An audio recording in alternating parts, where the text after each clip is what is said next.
Good morning, everybody. Happy Monday. Welcome to TCF Live. My name is Dan Soul. I will guide you on this 3-hour journey through Courtlandia, which starts in Allegan County, Michigan. This is Judge Skocelas. And being drunk and disorderly at the casino. Mr. Barracks, have you had an opportunity to review this felony complaint with Ms. Decatur? If so, will she waive the formal reading for purposes of arraignment only? She will, Your Honor. We have discussed Decatur, it. again, count one is a felony charge, and in district court, you are entitled to a preliminary examination on a felony charge. As required, we are going to set that for you within 2 weeks. Your probable cause conference is a week from Thursday, June 18th, and that will be at 1 p.m. in this courtroom, District Courtroom A. Your preliminary examination itself is the following Wednesday, June 23rd, and that will be at 9 a.m. also in this courtroom, District Courtroom A. Court file shows you released from the Allegan County Jail on a $1,000 personal recognizance bond. Bail will be continued in that amount. Condition of bail is that you not possess or consume any alcohol, marijuana, or illegal controlled substances while the case is pending. As to count two, this is also a protective bond. We'll continue those provisions as well until further order of the court. Court staff will mail to you and to your attorney, Mr. Barracks, the dates and times that I just mentioned. But again, your next court appearance is a week from Thursday at 1 o'clock in the afternoon. Okay? Your Honor, Ms. Decatur would ask the court would consider lifting a no contact order for the domestic violence charge against her husband. She has no prior record. It's my understanding that he did not even want these charges processed. Was a very, in my understanding, this was a this charge is something that she's never had in her past before, and it did take place at the casino allegedly, and we'd ask the court might consider lifting that bond at this time, or that condition at this time. Unfortunately, Mr. Barracks, I'm unable to do that ex parte. We do not have prosecutors here at our arraignment dockets. That would require you to either get a stipulation from them or you'd have to file a motion to amend the bail, but I'm unable to do that ex parte. Okay? Thank you, Your Honor. With that, you're all set today, Ms. Decatur. Again, your next court appearance is a week from Thursday. Thank you, Your Honor. You can leave, Ms. Decatur. Okay.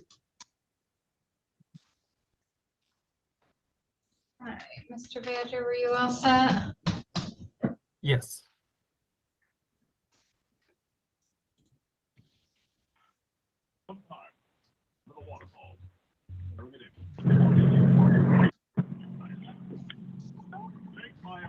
Hello? Hello. Oh, I'll be right with you. Okay. These are all no shows. okay. Ready, set?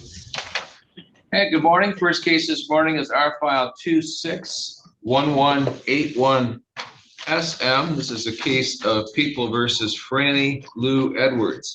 Here this morning for arraignment, charged through a appearance ticket issued by the Allegan County Sheriff's Department on a charge of retail fraud in the 3rd degree. Mr. Badger, please.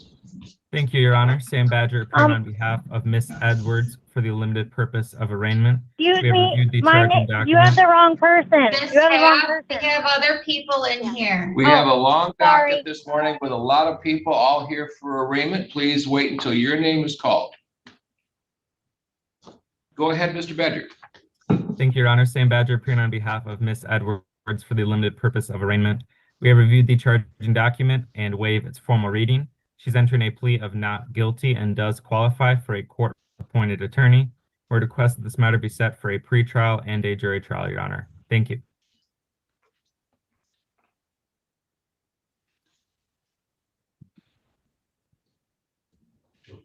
She's printed this morning, been there. Oh.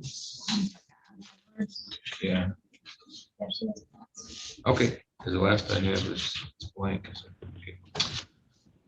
Ms. Edwards, just want to confirm, were you fingerprinted on this case? Yes, I was. Okay. Well, enter not guilty, please. Set this for a jury trial. Indicate you're requesting an attorney at public expense. We'll set bail at $500 personal recognizance. Condition of bail on this charge is he not be on the property of the Walmart store while the case is pending. Your case will be set first for pretrial conference with the prosecutor's office, then for a jury trial in this courtroom, District Courtroom A. The public defender's office has determined you are indigent, and they will be appointing an attorney for you at public expense. So an attorney from the public defender's office will discuss your case with you at your pretrial conference. The date and time of that will be sent to you by the clerk's office in the mail. So you are free to hang up from the court proceeding this morning. Be expecting that in the mail, okay? Thank you. So I don't know about you, friends, but you've got to be kidding me. Somebody took something from a Walmart. We've never seen that before, especially in Southwest Lower Michigan. Good morning once again, TCF Live on this lovely, lovely Monday. We will look later at getting together a GoFundMe to get the fine folks of Allegan County the mute button upgrade for their Zoom. Let's go back to them. Viewed the charging document and waive its formal reading. He has entered a plea of not guilty and does qualify for a court-appointed attorney. And we request that this matter be set for a pretrial and a jury trial, Your Honor. Thank you. When not guilty, please set this for a jury trial. Indicate you're requesting an attorney at public expense. Court file shows you released from the Allegan County Jail on a $500 personal recognizance bond. Bail will be continued in that amount. Condition of bail on this charge is you not possess or consume any alcohol, marijuana, or illegal controlled substances. Your case will be set first for pretrial conference with the prosecutor's office and then for a jury trial in this courtroom, District Courtroom A. The public defender's office has determined you are indigent and they will be appointing an attorney for you at public expense. So an attorney from the public defender's office will discuss your case with you at your next court appearance. Your next court appearance will be sent to you by the clerk's office in the mail. So you are free now to hang up the court proceeding this morning. Be expecting that in the mail, okay? Thank you, Your Honor. Have a wonderful day. You too. File 261686OM. This is the City of Plainwell versus Britney K Half. Here this morning for arraignment, charged through. Yes. Charged through a citation issued by the Plainwell Department of Public Safety on a charge of operating an uninsured motor vehicle. Mr. Badger, please. Thank you, Your Honor. Sam Badger appearing on behalf of Ms. Half for the limited purpose of arraignment. We have reviewed the charging document and waived its formal reading. She is entering a plea of not guilty and does qualify for a court-appointed attorney. We request that this matter be set for a pretrial and a jury trial, Your Honor. Thank you.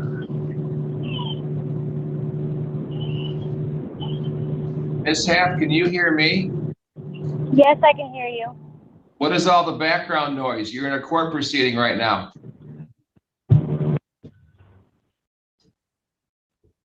There we go. Okay. We'll enter a not guilty plea. You know what it is?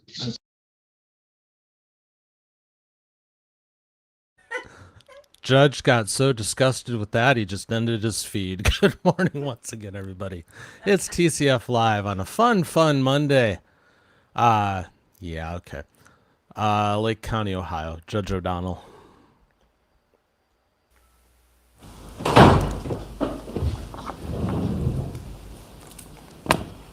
This is 25 CR 810, Michael Barnes. Violation of community control. Violation June 2nd, brought a substance to probation. That was not valid urine. Do you understand that charge? Yes, Your Honor. June 2nd, submitted a legitimate screen that tested positive for amphetamine and methamphetamine. You understand that charge? Yes, Your Honor. Ms. Novotny. Your Honor, at this time, we'd like to waive the probable cause and final hearings and admit to the violation. Is that what you want to do? Yes. Yes, sir. What's your plea to these allegations? I'm guilty. I'll accept your guilty plea and find you guilty.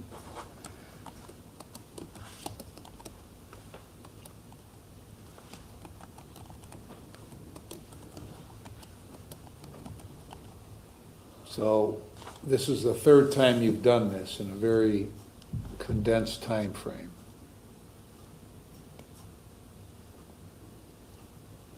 Why do you do this? I believe I need help. I believe you need help too. That's why I put you on probation and sent you to treatment. And then I went and seen the mental health, wellness health person. They put me out like 2 months out from seeing a psychiatrist. It's a little long, I think, in my opinion, but it's hard to. Is that behavioral wellness group? I went and seen him, yes, and then. Where's that located? In Mentor. Where at in Mentor? Right on Mentor Avenue, I believe. Who did you see there? John, it starts with an F, I'm not too sure how to say his last name. Did you inform your probation officer of that? Yes. And I told her that the psychiatrist meeting was a month out, but it's actually 2 months. I messed up. I thought it was June 20th, but it's July 20th. Ms. Henley? I have in my notes that it was June 20th, but is there a possibility I got that date from? You got it from me, but I gave you the wrong one. When I went online to look them up, to look up the dates, my appointments, it was July 20th. Okay, so where do you keep getting the meth from? Well, I found the second time I found it when I was cleaning out my room. Well, this last time. But before that, I got it from a buddy at work.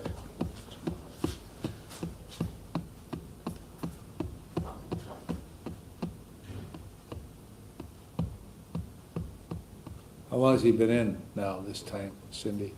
7 days. So what are you gonna do about this? I asked for rehab, but they were talking about neocap, but I figured I was in neocap in 2021, so I figured like a rehab for bout drugs would be better than correctional thinking.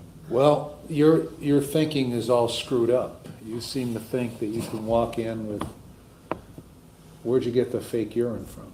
I bought it at a store. What store? Papa Smokes Where's that? in Mentor. What exactly are you buying? Synthetic urine. What kind of urine? Synthetic. Synthetic urine. Yes. Is that where you got it the first 2 times? Yes.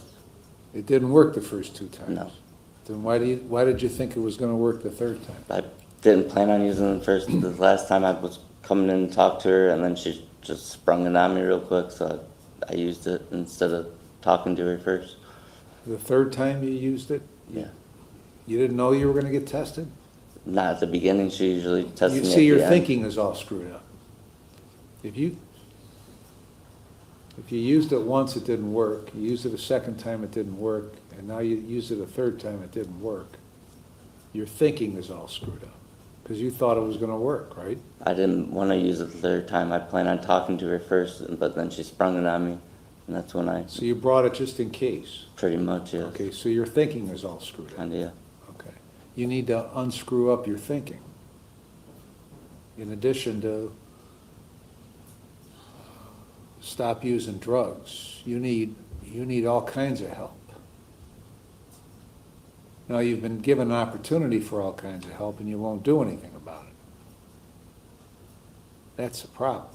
I mean, just going to talk to a guy once a week isn't really helping, I wouldn't Well- say. I mean, meetings and all that kind of help, but Okay, well, don't you need to figure out what helps? If going to talk to a guy once a week doesn't really help, then what's the point of going to talk to the guy once a week?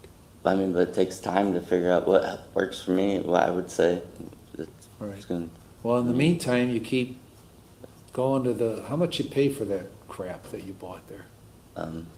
synthetic urine. Yeah, It's like $23 or something like that. okay. You ought to go ask for a refund, because their Yeah. fake shit don't work. But the problem is, it doesn't work and you keep trying. I keep using it, yes. Ms. Novotny? Your Honor, we were just asked to continue community control at this time. Ultimately, we'd ask some sort of form of treatment. I know discussions are with NeoCap. I know we're talking with Mr. Barnes about that. He just wants any form of treatment at this point in time. He knows that it's necessary to remain his sobriety. He did work at PET Processors. He's been at that job since last April, from my understanding, as a maintenance man. He did inform me about his behavioral wellness, how he was getting started with them, and that how his appointment was 2 months down the line to see a psychiatrist. He does have 2 children, and from my understanding, Your Honor, he has also been up to date on his restitution payments in his case as well.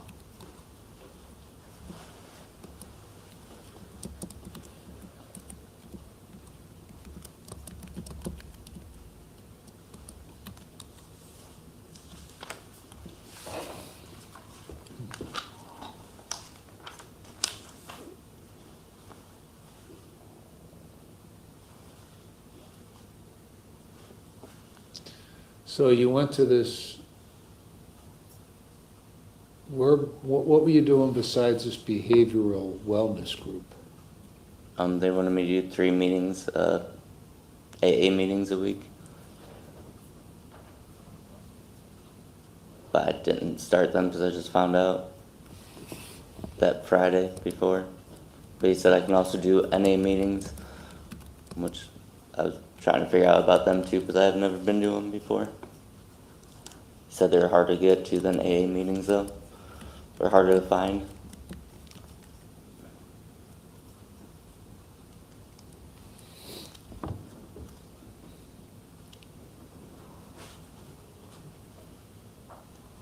All right, I'm going to keep you on community control. You're going to serve 42 days with credit for 7. The last 30 days you'll be in the jail treatment program. Complete it and follow the recommendations. Then you're going to complete the NeoCap program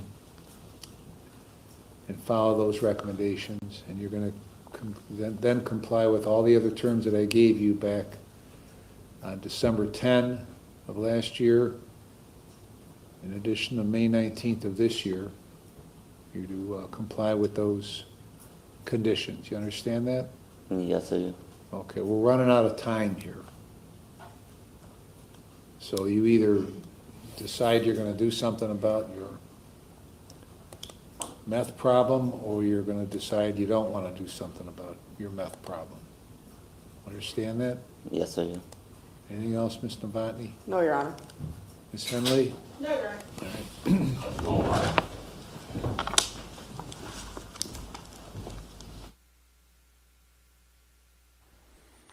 Good morning once again, everybody. TCF Live on this lovely Monday. It is good to have you all here. Let's head to the thumb. Judge Prill. For arraignment, the defendant appears by the Zoom application, represented by Attorney Dallas L. Rooney, who is in the courtroom. People are represented by Prosecuting Attorney Timothy J. Rutkowski. Is there any objection to the defendant appearing via Zoom this morning? No, Your Honor, I think that was his preference. All right. Mr. Rooney, have you received a copy of the information that's been filed in this case? Have you and Mr. Lemke had the opportunity to review it, and you waive the reading as well? Yes, no. All right. Is there a plea agreement at this time? There is. All right. Mr. Lemke, would you please raise your right hand? Do you solemnly swear or affirm that the testimony you're about to give in this case is the truth, the whole truth, nothing but the truth, so help you God? I do. Thank you. Yes, Your Honor. The plea offer is that Mr. Lemke can plead no contest, aggravated stalking, habitual offender, third offense. People have agreed not to request any more than 1 year by way of sentence, and the parties stipulate to a guideline range of 12 to 36. Mr. Rooney? I agree with that. All right. Mr. Lemke, did you hear all that, sir? Yes, sir. Is that your understanding of the plea offer? Yes, sir. And do you wish to accept it? Yes, sir. Are there any other terms of the plea offer that we've not covered on this record? No, sir. Mr. Rooney, do you agree? I agree. Mr. Rutkowski? I agree, Your Honor. Mr. Lemke, are you on any term of probation or parole? Parole. So this time could be served consecutive to any other time that you're serving on your parole case. Do you understand that? Yes, sir. Is there anything affecting your mind or brain making it difficult to make important decisions? No, sir. You have a clear mind? Yes, sir. Have you had sufficient time to speak to Mr. Rooney about this? Yes, sir. Do you need any additional time to speak with him? No, sir. And you understand that the people and your attorney have made recommendations to the court, but the court is not bound by any of these recommendations. Do you understand that? Yes, sir. All right. You're charged in count 1 with aggravated stalking. That is a felony, habitual third, which carries a maximum prison sentence of up to 10 years and or a fine of up to $10,000 and probation for any term of years not less than 5. Do you understand the charge and the maximum sentence that can be imposed? Yes, sir. All right. Understanding that then, Mr. Rooney, how does your client plead to aggravated stalking on or about March 28, 2026 in the city of Bad Axe, County of Huron? He pleads no contest, Your Honor. Reason for the no Potential contest. civil liability. Any objections for counsel? No objection. That is a proper basis to proceed. And also, Mr. Lemke, do you acknowledge being previously convicted in this court October 29, 2001 of uttering and publishing Yes, sir. and larceny in a building? Yes, sir. So this is your 3rd felony conviction, is that correct? Yes, sir. Make reference. Here's a police report from the actual basis, Your Honor. Any objection? No objection, Your Honor. This would be proposed defendants 1 that is admitted. We'll review that in just a bit. Mr. Rooney, have you gone over an advice of rights form? I did have him sign one, but we have definitely discussed his. All right. Mr. Lemke, is that, I'm not doubting Mr. Rooney, but I want to make sure. Do you understand your rights? Yes, sir. Yep. And it's an advice of rights form that we normally have you execute. Mr. Rooney stated that you already went through one of them with him. Is that correct? Yes, sir. You recall all those rights? Yes, sir. You wish the court to recite them back into the record again? No, sir. All right. And you understand that by pleading no contest, you're giving up those rights? Yes, sir. You will not have a trial of any kind or have any opportunity whatsoever to contest your guilt. A no contest plea is tantamount to you admitting your guilt, and all that remains after today will be for you to be sentenced. Yes, sir. If your plea is accepted, you'll be giving up any claim that this plea is a result of any promises or threats not disclosed to this court during this plea proceeding. You'll also be giving up any claim this plea is not of your own free choice. Do you understand that? Yes, sir. Other than the terms of the plea agreement offered by Ms. Burkowski on the record, has anyone promised you any such as leniency to get you to plead no contest? No, sir. You understand that no one can make any promises from the court as to how the court will dispose of this case. That is, no one can promise that the court will be easy on you in imposing sentence. You understand that as well? Yes, sir. Has anyone promised the court will be easy on you? No, sir. Has anyone threatened you to enter this plea? No, sir. Plea your own free choice? Yes, sir. Court costs are due and payable 56 days following your conviction and sentence. Are you aware of that? Yes, sir. And you're subject to a 20% late penalty for any unpaid court costs due, again, 56 days following your conviction. Yes, sir. Finally, you understand that if your plea is accepted, you may be giving up the right to appeal issues that would otherwise be appealable if you were convicted at a trial. Further, any appeals for the conviction and sentence pursuant to this plea will be by application for leave to appeal and not by right. Do you understand that, sir? Yes, sir. Any question regarding any of your rights? No, I'm sorry. It keeps cutting out. That's why. Okay, well, if you don't hear something, please let me know, will you? Oh, I heard everything. Okay. Any questions at all, sir? No, sir. All right. Court will review defendant's proposed plea.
Rakowski, where he promised threats or inducements for this plea other than what's been disclosed? No, Your Honor. Mr. Rooney? I agree. Has the court complied with the court rule concerning pleas, Mr. Rakowski? It has. Mr. Rooney? I agree. Mr. Lemke, there's no agreement made by this court concerning the plea and what the final sentence will be. Is that accurate? Yes, sir. Yes, sir. Mr. Rooney, do you agree? I agree. Mr. Rakowski? I agree. The court will accept the plea based on freely, voluntary, and understanding. A sufficient factual basis has been established by reading Bad Axe Police Department Incident Report 26-705. Based upon the information contained within, clearly the elements of aggravated stalking have been proven beyond a reasonable doubt. We'll schedule sentencing for. Your Honor, Mr. Lemke, I apologize. Is it the first week you're available? Can we go with the second week, Your Honor, of August 10th? That's fine. Schedule sentencing August 10, 2026 at 9 a.m. Prior to sentencing, the court is ordering a pre-sentence investigation report. Be prepared, provided both counsel and the court at least 2 days prior to sentencing. Sentencing guidelines shall be scored 14 days prior to sentencing, provided to counsel. Any objection to the scoring of the guidelines must be filed in writing with the clerk of the court no later than 7 days from sentencing, as well as notice to the probation department. Defendant must appear in the courtroom at time of sentencing. If there's any supporting documentation, it may be submitted to the court no later than 7 days from sentencing. Any objection or written response must be filed 3 days thereafter. Bond was at $50,000 cash surety. Mr. Rooney, your position on bond? Well, he still has that parole detainer on it, so, I think at this point, cancel bond. Any objection, Mr. Rakowski? No objection. Bond is canceled. We'll see the defendant August 10, 2026. Count 2 to be dismissed at time of sentencing. Correct, Mr. Rakowski? That's right. Thank you. Okie dokie, friends, let us head south to the magical land of Woodhaven, where a certain Judge McNally is sitting above his kingdom. Payments. Okay, go right down to the criminal department and they'll give you a little printout. Okay, thank you. Mr. Ramirez, yeah, I want to see you, sir. You're gonna have to turn some lights on there. I feel like you're in a dungeon or something. Oh, I'm in the truck, semi-truck, sorry. Okay, that's all right. People against Alejandro Ramirez Jr., 26W842791. Your name? Alejandro Ramirez Jr., Your Honor.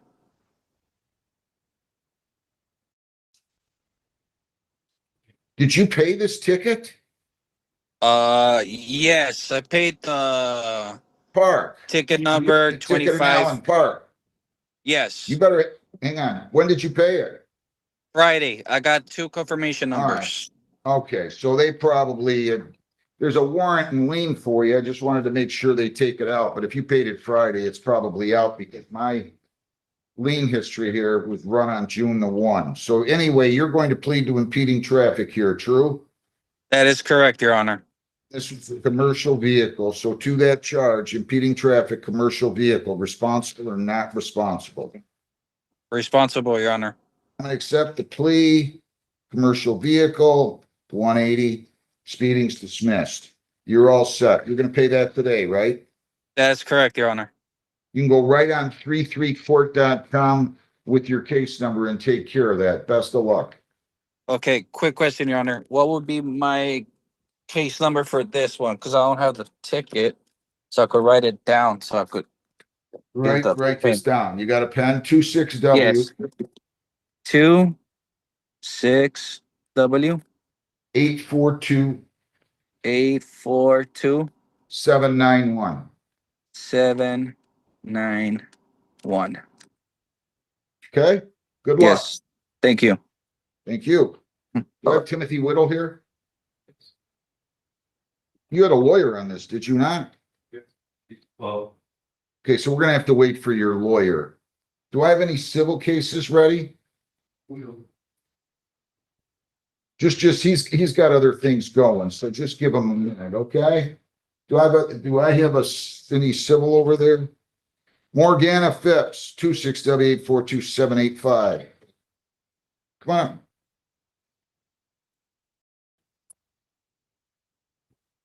Your name?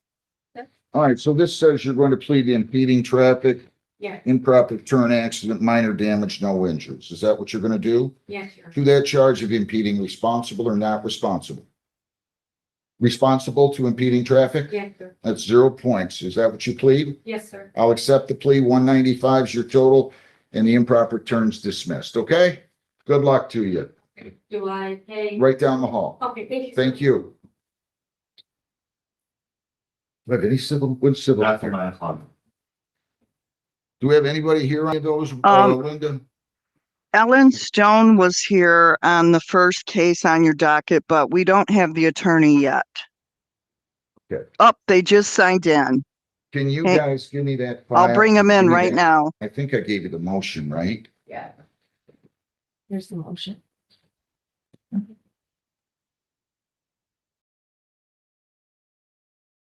All right, let's go on, Jefferson Capital versus Ellen Stone, 2601149.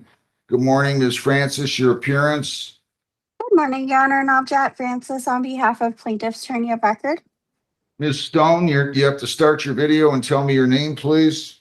Good morning, Your Honor. My name is Ellen Stone. You have to start your video. I don't know. I'm sorry. It said it started. I'm not sure if I'm doing this right. Did it start? I'm sorry. No. I don't know. I've never seen such a, it looks like a camera with a line through it. Yeah. Oh, let's try that. That says it's muted. Now you're muted. Okay. Yeah, I don't know how else to start it, Your Honor. I'm sorry. I'm gonna have you come up here then, okay? Let me, can I sign out and join back in? Yeah, sure. Okay, thank you, Your Honor.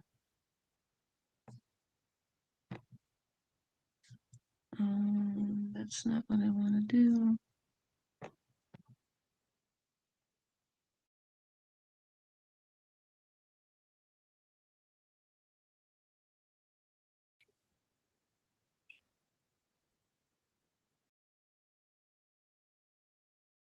Did we lose her now?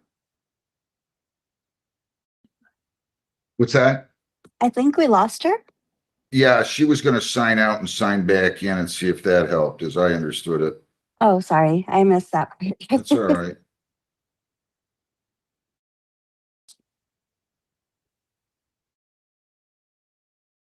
I'm bringing her back in right now, Judge. Thanks. Ms. Stone, now you have to unmute and start your video, bottom left-hand corner of your device. There we go. Is that better, Your Honor? No, I still can't see you. Oh, You did it last week, right? yeah, I just joined. All I did was join the, not sure why it's doing that.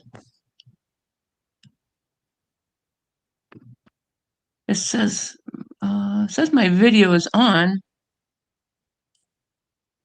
It's like, one more. I'm gonna try one more time. Let's see here. Heather, any advice? No, Judge, because if I click on it on her profile, it's saying that her video should be working because it says stop video. Yeah, so does mine. I think usually the camera with the line across it means the camera's not attached or not Yeah. working. I don't know why that would be. It was working last week. There you there are, she- there you there she are, is. there you Oh. are. All right. Okay, your name? Ellen Stone. I read your motion, Ms. Stone. And Ms. Francis, give me your name again, please. Jack Francis on behalf of plaintiff's attorney of record. You attached the agreement language, but I couldn't have read this when I was 8. I can't I know read that was this. the only Well, copy I they need you sent to me. tell me what paragraph you're referring to, first of all. Okay, Your Honor, give me 1 second. I will pull that out. It's the arbitration agreement, and it says the claims. Do you want me to read all of it, or just the No, I portion want you to just tell me what paragraph you're referring to. Paragraph C. Paragraph C. Mm-hmm. Well, Of the what arbitration. number? It's just the arbitration agreement, so it would be number 9. Arbitration for disputes, no jury trials or class actions, and then it lists A, B, and C. Yes, sir. Why don't you read it to me? I cannot read this. I know, that was a strange Read it copy. to me.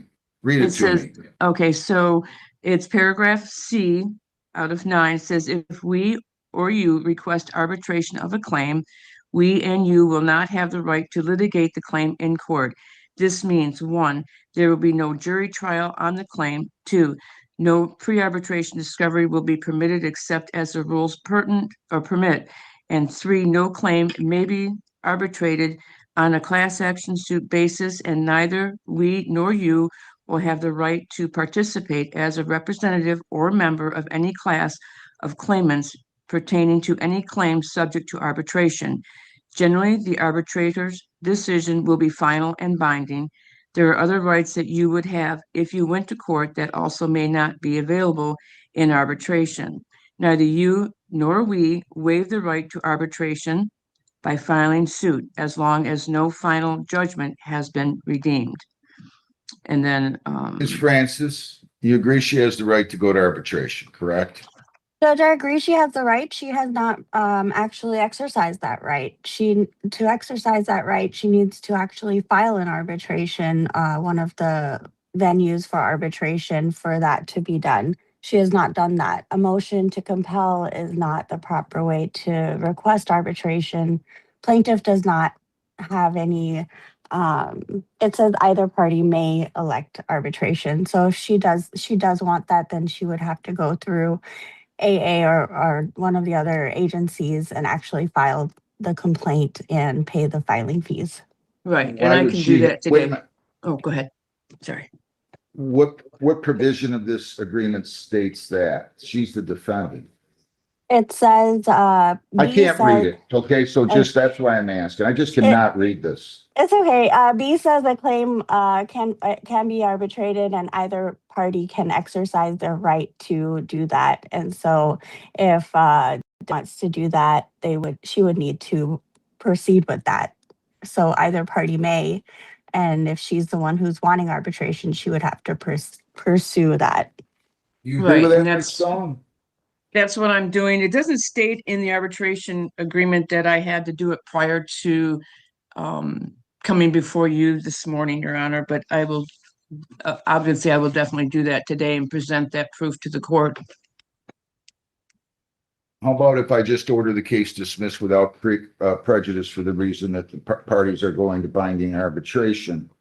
No, Judge, But- she has not filed it yet. So maybe I think at this point, a stay would be in order for Can't her read to this. do. Can somebody send me this and we'll reconvene next Monday? I cannot read this. It's impossible for me to read. And I'm not saying that you're not right, but she's not the moving party here. She's the moving party for arbitration. She's not the plaintiff. So I need to see this and be able to read this to see, is it appropriate simply for the court to dismiss the case for the reason that the parties are proceeding to binding arbitration with the plaintiff filing it as opposed to the defendant filing it? I don't know. So whatever you guys want to do, but I'm going to give you your choice. I can adjourn this 1 week and somebody can get me a copy that I can read. And maybe in the meantime, you can go ahead, Ms. Stone, if that's what you're convinced has to be done, because I just can't see it. Yes, And Your I'm not Honor. going to guess. Why don't you Right. read the whole thing to me that it says there, Ms. Francis? You talked about B, right? It's a very long arbitration clause, Your Honor. I'm But talking Ms. about Stone, B. Didn't you say B provided for that? it says, yes, it says we or you have the right to require that each claim be resolved by arbitration. A claim will be arbitrated if, I have a hard time reading it too, the copy that Ms. Stone provided. I can't read Let's the just next look. line. I but- don't want to be guessing here. Give me a better copy of this. I don't care how you do it. I'll need it next week. Let's give her a date next week, Linda, and I'll hear this again, okay? And in the Okay, meantime, if you're convinced that you're the one who has to initiate arbitration, Ms. Stone, you can do that and we can dismiss it on record next week. If you're not Thank you. convinced, If you're not convinced of that, and it's your obligation to pay filing fees based on the wording, then we'll go a different route. What do you have to me? June 15th at 10 o'clock, Your Honor. June 15th at 10 o'clock. So can you try to get that blown up and provide it here no later than Wednesday for me, and get a bigger copy to Ms. Francis too, please? I will do my best, Your Honor. That was what they Convinced sent you're me. entitled to So, arbitration. I'm not convinced as to who has to initiate it and who has to pay the filing fees. okay, It would seem appropriate that you would have to, Ms. Stone, but. right. But Yeah, and I have no problem we'll with take that. that up So, next week when I can get a copy that I can read, okay? okay, so, June 15th, I will, before then, I will do my best to get this blown up and I will present that to the court. I'll bring it personally to the court instead of mailing Ms. it. Francis's office. Yes, Judge, okay. if, Mr. Miss- Truba's office. if Miss Stone needs a little longer, I'm okay adjourning it a couple of weeks. If she needs more time to get that to the court and to file arbitration. I'm fine with that also, Your Honor. I would appreciate that. That's fine. We can do another week. Let's do June 22nd then. How do I look that day, Linda? We can do, how about 9:30 on the 29th? Sounds good. 9:30 on June 22nd. 9:30 on June 22nd, okay? I think she said June 22nd. June 22nd. Sorry. June 22nd at 9:30. June 22nd at 9:30. Sorry about that. Have a good day, you guys. Thank you. Thank you, Your Honor. Christine, Leslie. Okie dokie, friends. TCF Live on a Monday. Good morning. It's good to have you all here. I need to take a second and talk about something from last week. So we have lots of new friends here on the morning show, and we are happy about that. But it also means that from time to time, we need to refresh everybody on kind of how we do things here. So I want to take a moment to do that. I want to emphasize to all of you, especially in the chat, that we are I repeat, not a political space here. Now, that having been said, there's obviously some crossover because we deal in law. So, for example, we've talked about how Judge Boyd lost her primary. That's kind of a political thing. Or we might talk about how judges in Michigan have to leave once they reach the age of 70. They can't run again. That's kind of a political thing. But we also saw some stuff last week about like people bashing Congress and how they don't trust and all this kind of things. That's not what we do here. That's for another space. What we do here is we do talk things out. We do have differences of opinion. We are respectful with each other. And at the end of every day, we part as friends. If you don't believe that, I would give you this. It is no secret that I am a very conservative dude.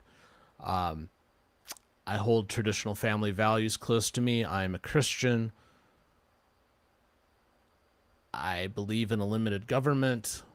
I'm probably fairly left-leaning when it comes to things like crime and punishment. So I'm complicated. But how is it that a dude who is pretty conservative has a vastly liberal audience? It's because of the fact, I think, that you've learned that you can have conversations with me and we can have conversations with each other and share ideas and learn and grow and have respect for each other because we leave the hardline politics out of it. So I put this out there as a reminder to all of you. It's not what we do here. You can have your beliefs, and I certainly have mine, but this isn't the space for it. So do me a favor and let those be, if you would be so kind. I will also tell you that I had a conversation with the mods over the weekend, and the mods have final say, not me. So it is up to them to determine what belongs in the chat and if the chat is being respectful. And I will not overrule them. So just bear all that in mind. That having been said, I love each and every one of you. I truly do. This is one of the best things I've ever done in my life, and I'm happy that we're bringing new people in. Let's just all remember how we work here, because I think that's what makes this space different from everything else, and it's how we're able to have conversations despite our vast differences, is we're not being buttheads about it. Let's just put it that way. Barbara, thank you for the $5. I very much appreciate that. We all love it here at TCF, you say. Well, I love having you here. Okie dokie, let's head back up to the thumb. And Judge Prill, new contestant there. 257316 FH, time and date set for Ms. Murray's sentencing. She's present before the court, represented by Attorney Dallas L. Rooney. People are represented by Prosecuting Attorney Timothy J. Rakowski. Back on March 16th of this year, the defendant pled no contest to assault and battery upon a DHHS employee. Ms. Karen Everland prepared the pre-sentence report dated April 30th, 2026. Letters have been received on behalf of Ms. Murray, including letters from Chris Simmons, Donna Storkel, Summer Mahan, M-A-H-A-N, Emily Thomas, Ryan, I couldn't get the last name, Cheryl Hogan, Danielle Spackman, S-P-A-C-K-M-A-N, Tracy Madden, Danielle Talley, and Rochelle Ranquist. Mr. Rooney, have you and your client had the opportunity to review the pre-sentence report? We are, Your Honor. Are there any additions, deletions, corrections, or objections? We did provide the last minute. Oh, yes, I'm sorry. I forgot to add Stephanie Kermit, our yes. And I got it. Very well, thank you. Any issue with the report? No. Any issue regarding guidelines? No, Your Honor. Ms. Murray, do you agree with all that? Mr. Rakowski, any objections to the report as well as guidelines? No, Your Honor. Thank you. Mr. Rooney, what would you like to say on behalf of Ms. Murray before the court imposes sentence? Well, Your Honor, my client is 35 years old. She's a graduate of FedEx. She's always employed, usually for multiple jobs. She's a single mom. She has 2 children, ages 5 and 10. And 15. She has no prior felonies. Her misdemeanors include 2 traffic cases and a bad check case. In other words, no violent offenses. Personally was pretty impressed with all the character letters she got, not only number of them, but the content. Describing to her some very good character as far as her fellow church members, and friends, employers. The takeaway I got was that she is a person who goes out of her way to help anyone almost any way she can. Her comfort scores were about as good as you can get. Guidelines are 0 to 11 months. Recommendation is 6 months. Normally, I wouldn't object too strongly to those to that recommendation if she could get work release. However, the children are a complicating factor here due to having to have somebody supervise them when she's at work, or if she did get work release, we'd watch them at night. In addition to that, her one daughter has a cheerleading camp this Saturday, so we're thinking about perhaps weekends. They can wait till after this coming weekend. That would be helpful since she already paid for this cheerleading camp and also this special needs camp that she's been volunteering at for a number of years. That's at the end of July on a weekend also. So I'm hoping that we can work around the jail time, perhaps with some additional community service, which obviously she likes to do. She does a lot of it. As far as the incident itself,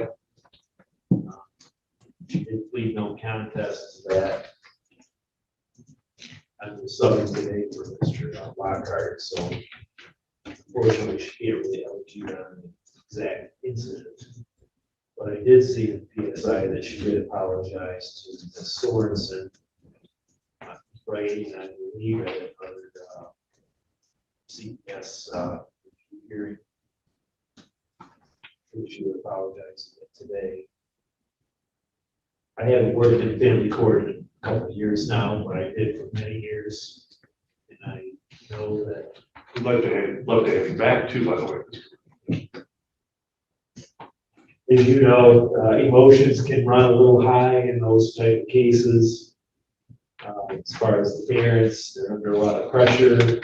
All the demands of classes and parenting time, and counseling, on top of juggling their work and childcare, put food on the table, things like that.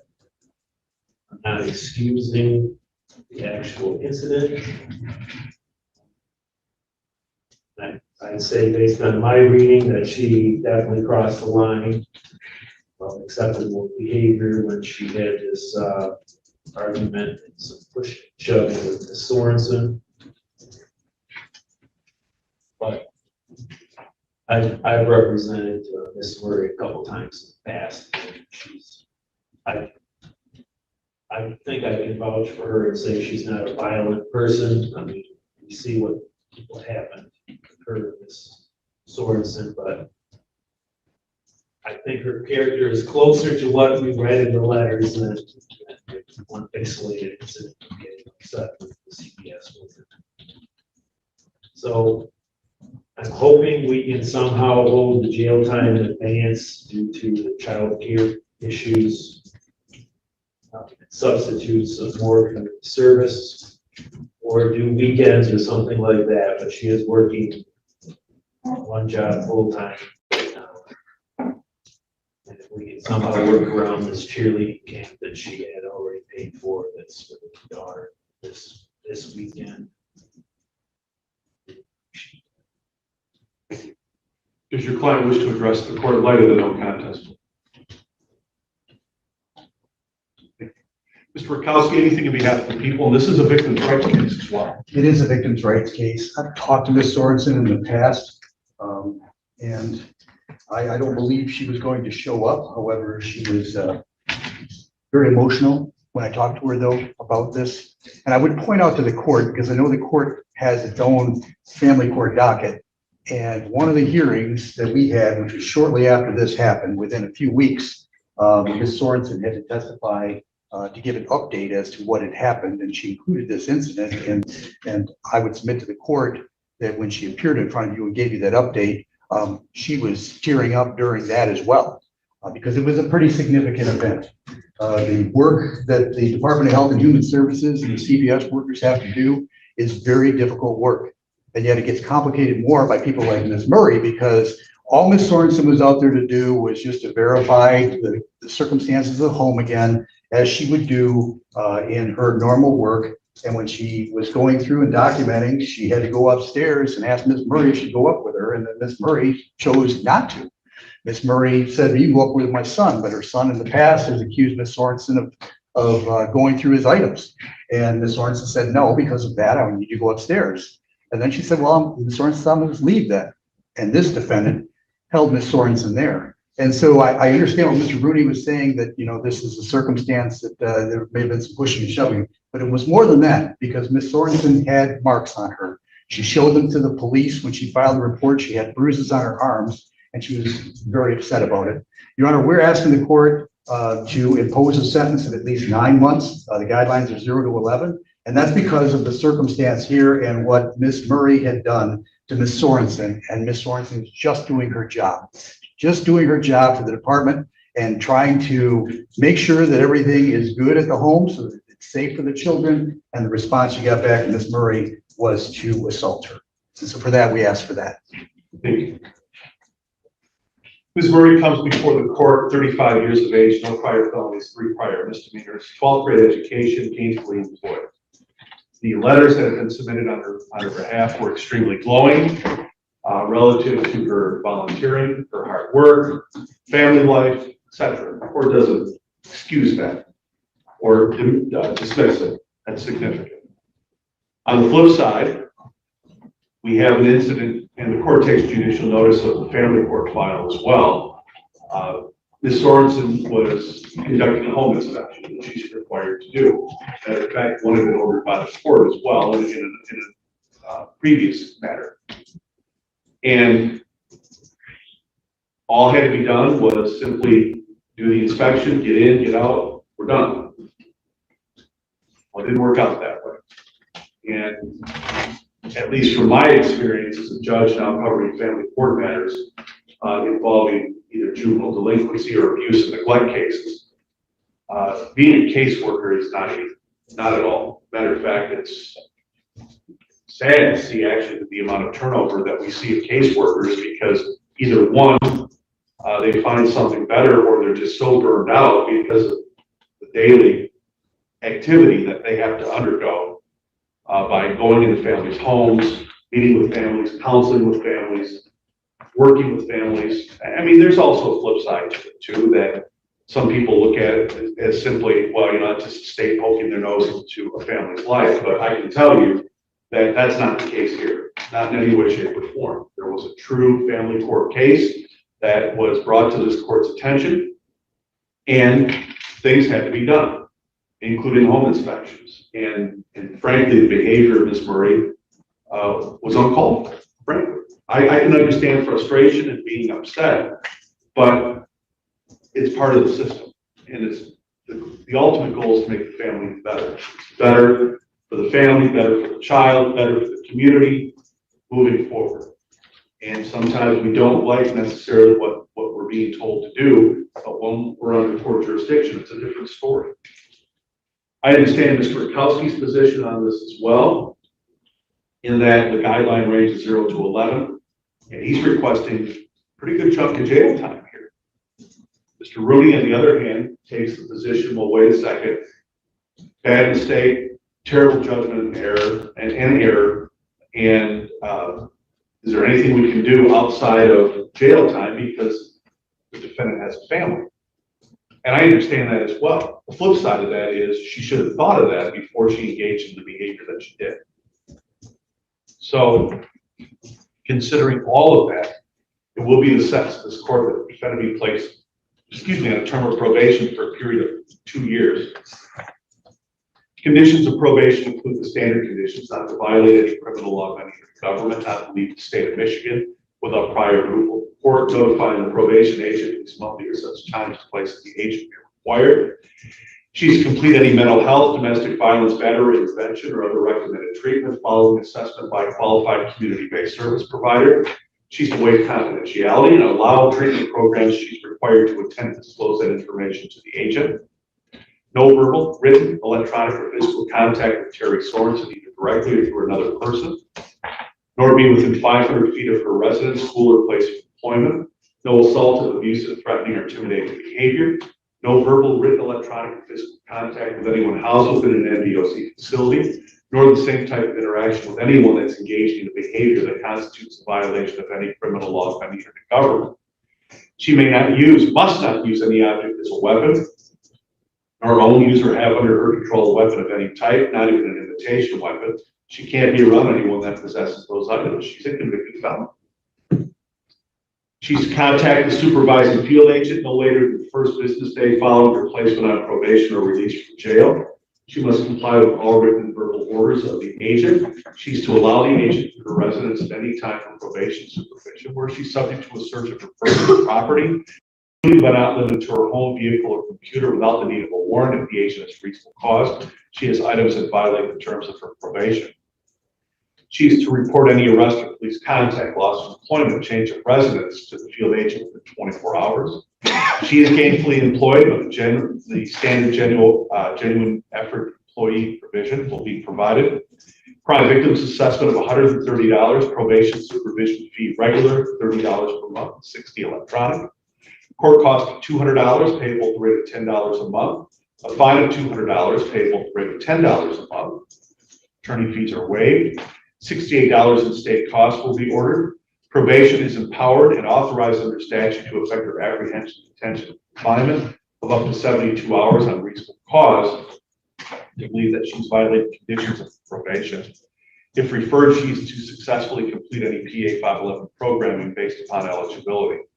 Finally, it will be the sentence of this court. The defendant served 180 days in the county jail, credit for 1 day served.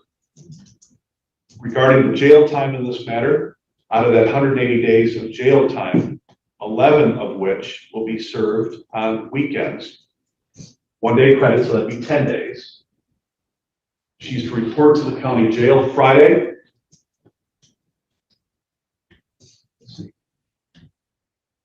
June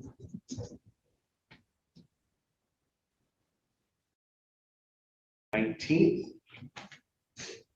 What time does she get off work from school on Fridays? About 4. She doesn't work on the weekends, does she? Okay, so there'd be no work release. Did you have? Is it this Friday that she has? Yeah, this weekend is that cheer. Right. So it'll be June 19th, 20th, 21st, be released Monday morning at 6 a.m. And that will continue for the 10 days. And the remaining jail time will be held in abeyance.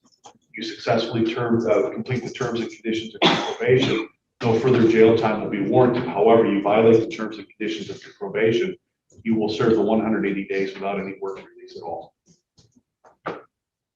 My duty to inform you of the right to seek leave to appeal. If you're financially unable to provide counsel of your own choice, court will assign counsel for the public expense.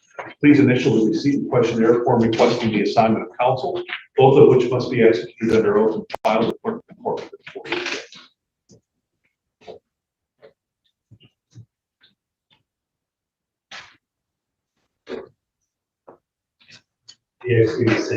Record shop reflects. Yeah, you're welcome.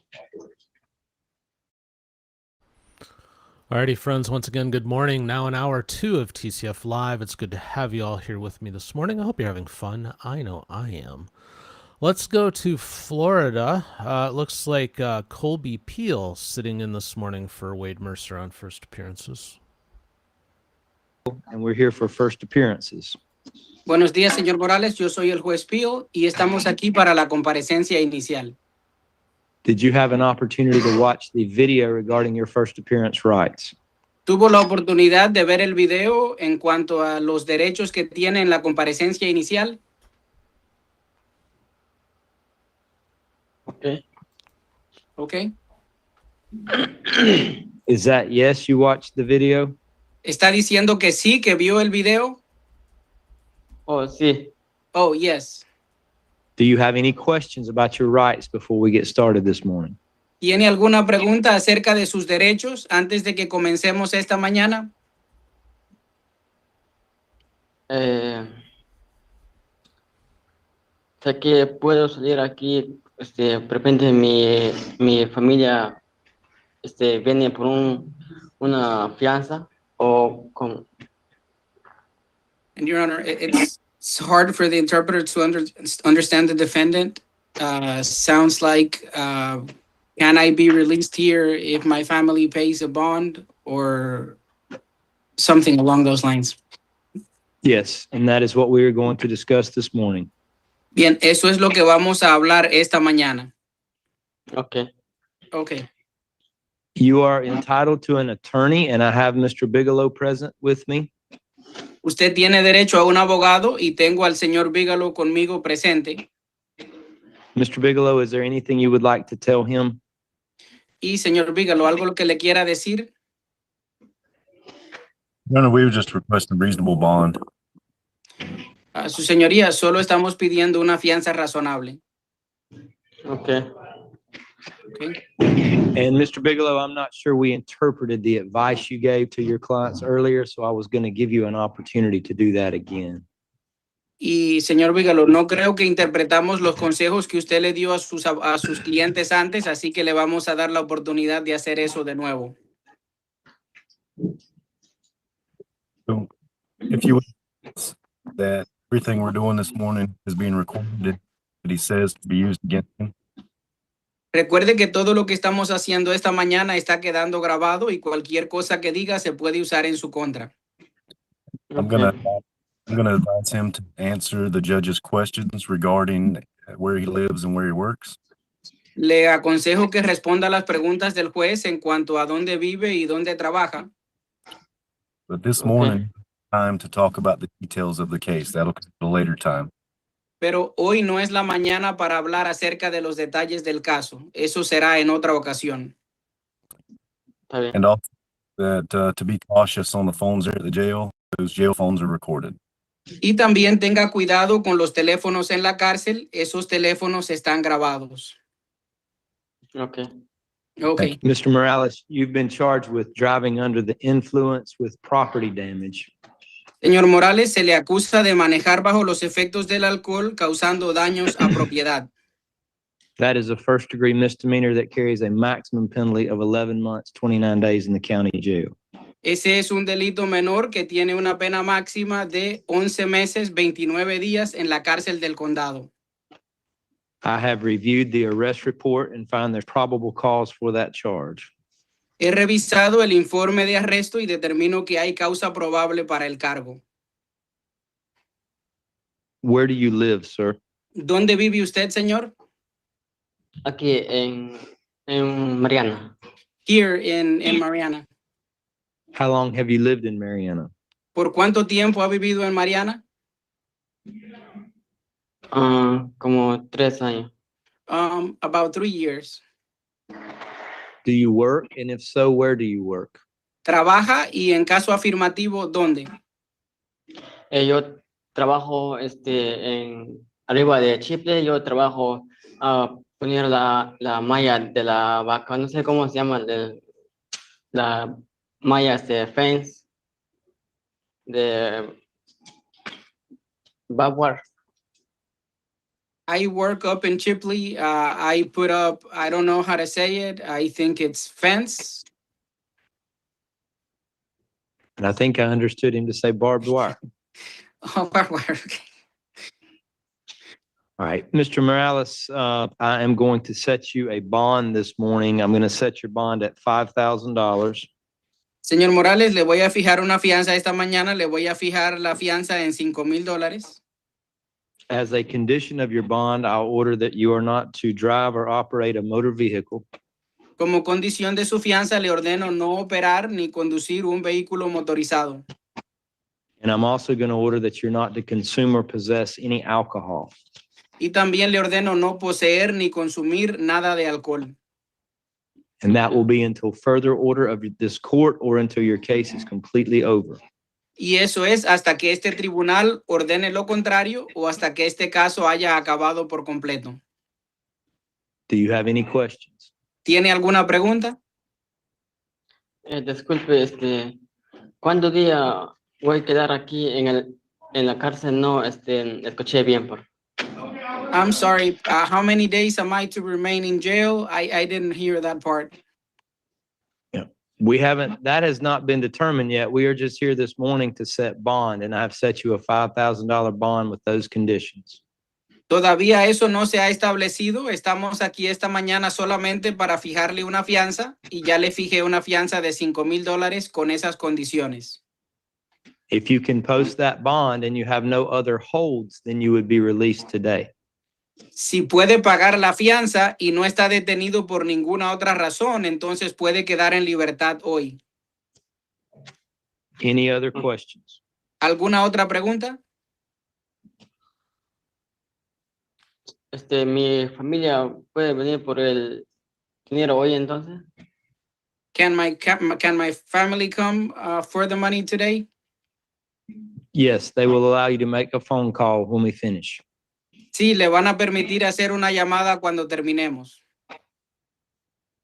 Okay. Okay. Good luck to you, sir. Buena suerte, señor.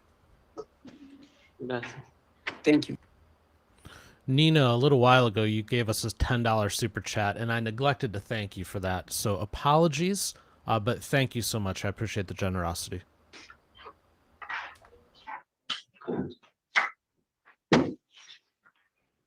Good morning, Mr. Hagan. Mr. Hagan, you had an opportunity to watch the video regarding first appearance rights. You heard the advice that Mr. Bigelow gave. Do you have any questions about your rights this morning?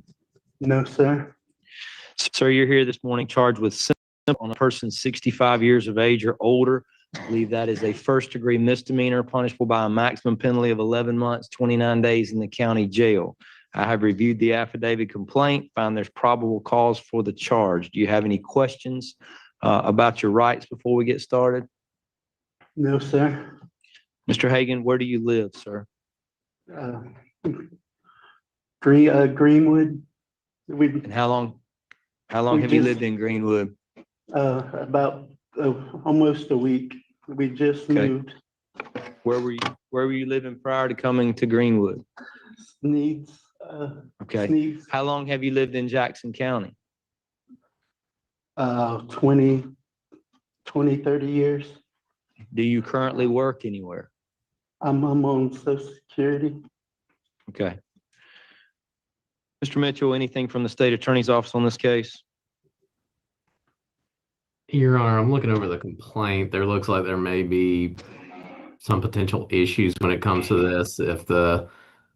I don't know what Mr. Hagan's history looks like. I don't have it in front of me, but we're okay with sort of a lower bond on this one. Okay, I understand. I'm going to set him a $2,500 bond. I'm going to order him to have Lee Jeter or Trent Jeter. One is the victim, the other was present and involved in this as well. They're both adults, but I'm going to order him to have no contact with either of those two individuals. So, Mr. Hagan, you have a $2,500 bond, a condition of no contact with Billy Jeter or Trent Jeter. So don't have any contact with them whatsoever. Do you have any questions about that? No, sir. They'll let you make some phone calls for purposes of posting bond, and good luck to you, sir. Yes, sir. Thank you. Lindsey Taylor White. Ms. White, good morning. You had an opportunity to watch the video regarding first appearance rights. You heard the advice that Mr. Bigelow gave before we got started. Do you have any questions about your rights this morning? No, sir. Ma'am, you're here this morning charged with driving while license suspended or revoked on second offense, degree misdemeanor, carry penalty of 11 months, 29 days in the county jail. You've also been charged with leaving the scene of a crash with involving property damage. That's a second degree misdemeanor, carries a maximum penalty of 60 days in jail. I've reviewed the reports, find there's probable cause for each of those charges. Ms. White, where do you live, ma'am? I live in Steves. And how long have you lived in Jackson County? I've lived here my whole life. Okay, do you work anywhere currently? I work with my boyfriend. He does AC work. Okay. Ma'am, you're entitled to a bond this morning. I'm going to set you a bond. I'm going to set the bond on the driving while license suspended or revoked at $2,500, on the leaving the scene of a crash involving property damage at $2,500. Your total bond would be $5,000. I would order that you are not to drive or operate a motor vehicle. So make sure that you are not behind the wheel and you are not driving anywhere until further order of this court, or until your case is over, and especially until you get a valid driver's license. So those are the conditions, $5,000, no driving. Any questions about that this morning? No, sir. All right, they'll let you make some phone calls here in just a few minutes, and good luck to you, ma'am. Thank you. William Bauer.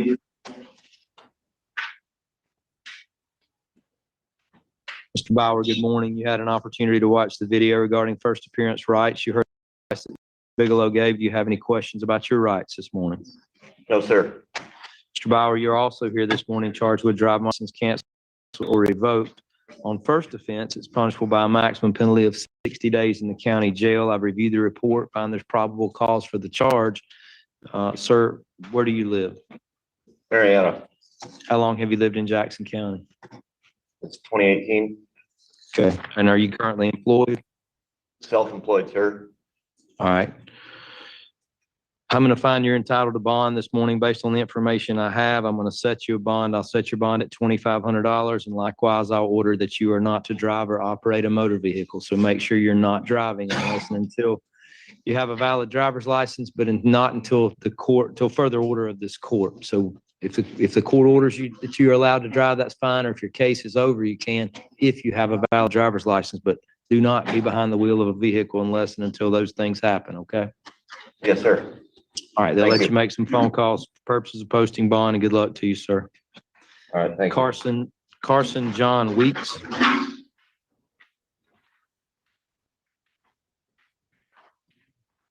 Weeks, good morning. Mr. Weeks, you had an opportunity to watch the video regarding first appearance rights. You heard the advice Mr. Bigelow gave. Do you have any questions about your rights this morning? No, sir. Sir, you're here this morning charged with domestic battery, second or subsequent offense, a third degree felony punishable by up to 5 years in prison, up to a $5,000 fine, as well as false imprisonment, a third degree felony punishable by up to 5 years in prison and up to a $5,000 fine. I have reviewed the report, find there's probable cause in the affidavit and complaint for those charges. Mr. Weeks, where do you live, sir? Marion, How long have you lived in Jackson County? pretty much my whole life. Do you work anywhere currently? Yes, sir. What type of work do you do? Construction and doing tile shower, bathroom, construction. Okay. Officer, I have a question. The affidavit and complaint that I received lists, actually, it lists both charges. Okay, I'm sorry. I knew it was in the narrative, but for some reason I did not see it the first time I looked, but it does list both of those charges. Mr. Weeks, you're entitled to a bond based on the information I have this morning. Based on the nature of this, I'm going to set bond as follows. On the battery, second or subsequent offense, third-degree felony, I'm going to set a bond at $5,000. On the false imprisonment, I'm going to set bond at $3,500. So your total bond in this case will be $8,500. I'm going to order you to have no contact whatsoever with Celeste Schreiber. First name Celeste, last name Schreiber. Absolutely positively no contact with that individual until further order of the court. Not trying to separate you permanently, but until get some additional information, you're to have no contact with that individual. You do have an $8,500 bond. If you need to speak with a bail's bondsman, certainly they'll let you make some phone calls and they may let you out for a percentage of the amount that I have just set. Do you have any questions this morning? No, sir. All right, they'll let you make some phone calls and good luck to you, sir. Officer, does that take care of all the first appearances in Jackson County this morning? Yes, sir. Thank you. If you have very many questions about anything we've done, just call my office. Be happy to try to answer them, okay? Yes, sir. Alrighty, that's it for Florida for this morning, at least for now. Let's go back up to Judge McNally, check back in with him. Nobody was hurt, right? Notice her. How bad was the damage? Looking at me, just that off-duty time wasn't terrible, but his driving record is what disqualified. I thought he had nothing in him. Oh my gosh, now I see what's going on. My apologies. Yeah, you gotta slow down and be careful. Of course.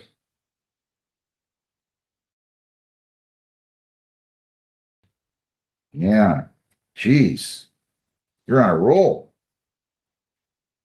All right, I mean, I was gonna help you. I didn't realize it was that. I don't know what I was looking at. To the charge of failure to yield, causing an accident, responsible or not responsible.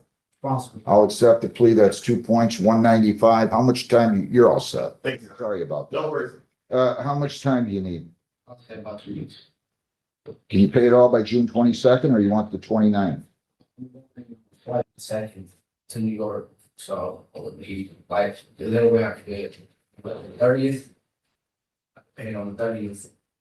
How about, well, the 30th is a Saturday? No, it isn't. You're right, June 30th. Pay on June the 30th. If you don't have the money, don't worry about it. Call the court. You and I will go on. You can ask for an extension, and I will grant it, okay? Okay, thank you. Or you can show up, Your Honor, before that date at 8:30. Good luck. I appreciate you. Oscar Fernando Neighbor Cabrera.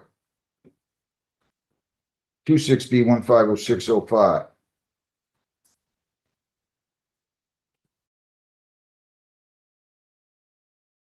Your name? You don't do you understand English? No, just about. Lieutenant, or who had this one? Here, Your Honor. Yeah, come on up. How you doing? Good. How you doing?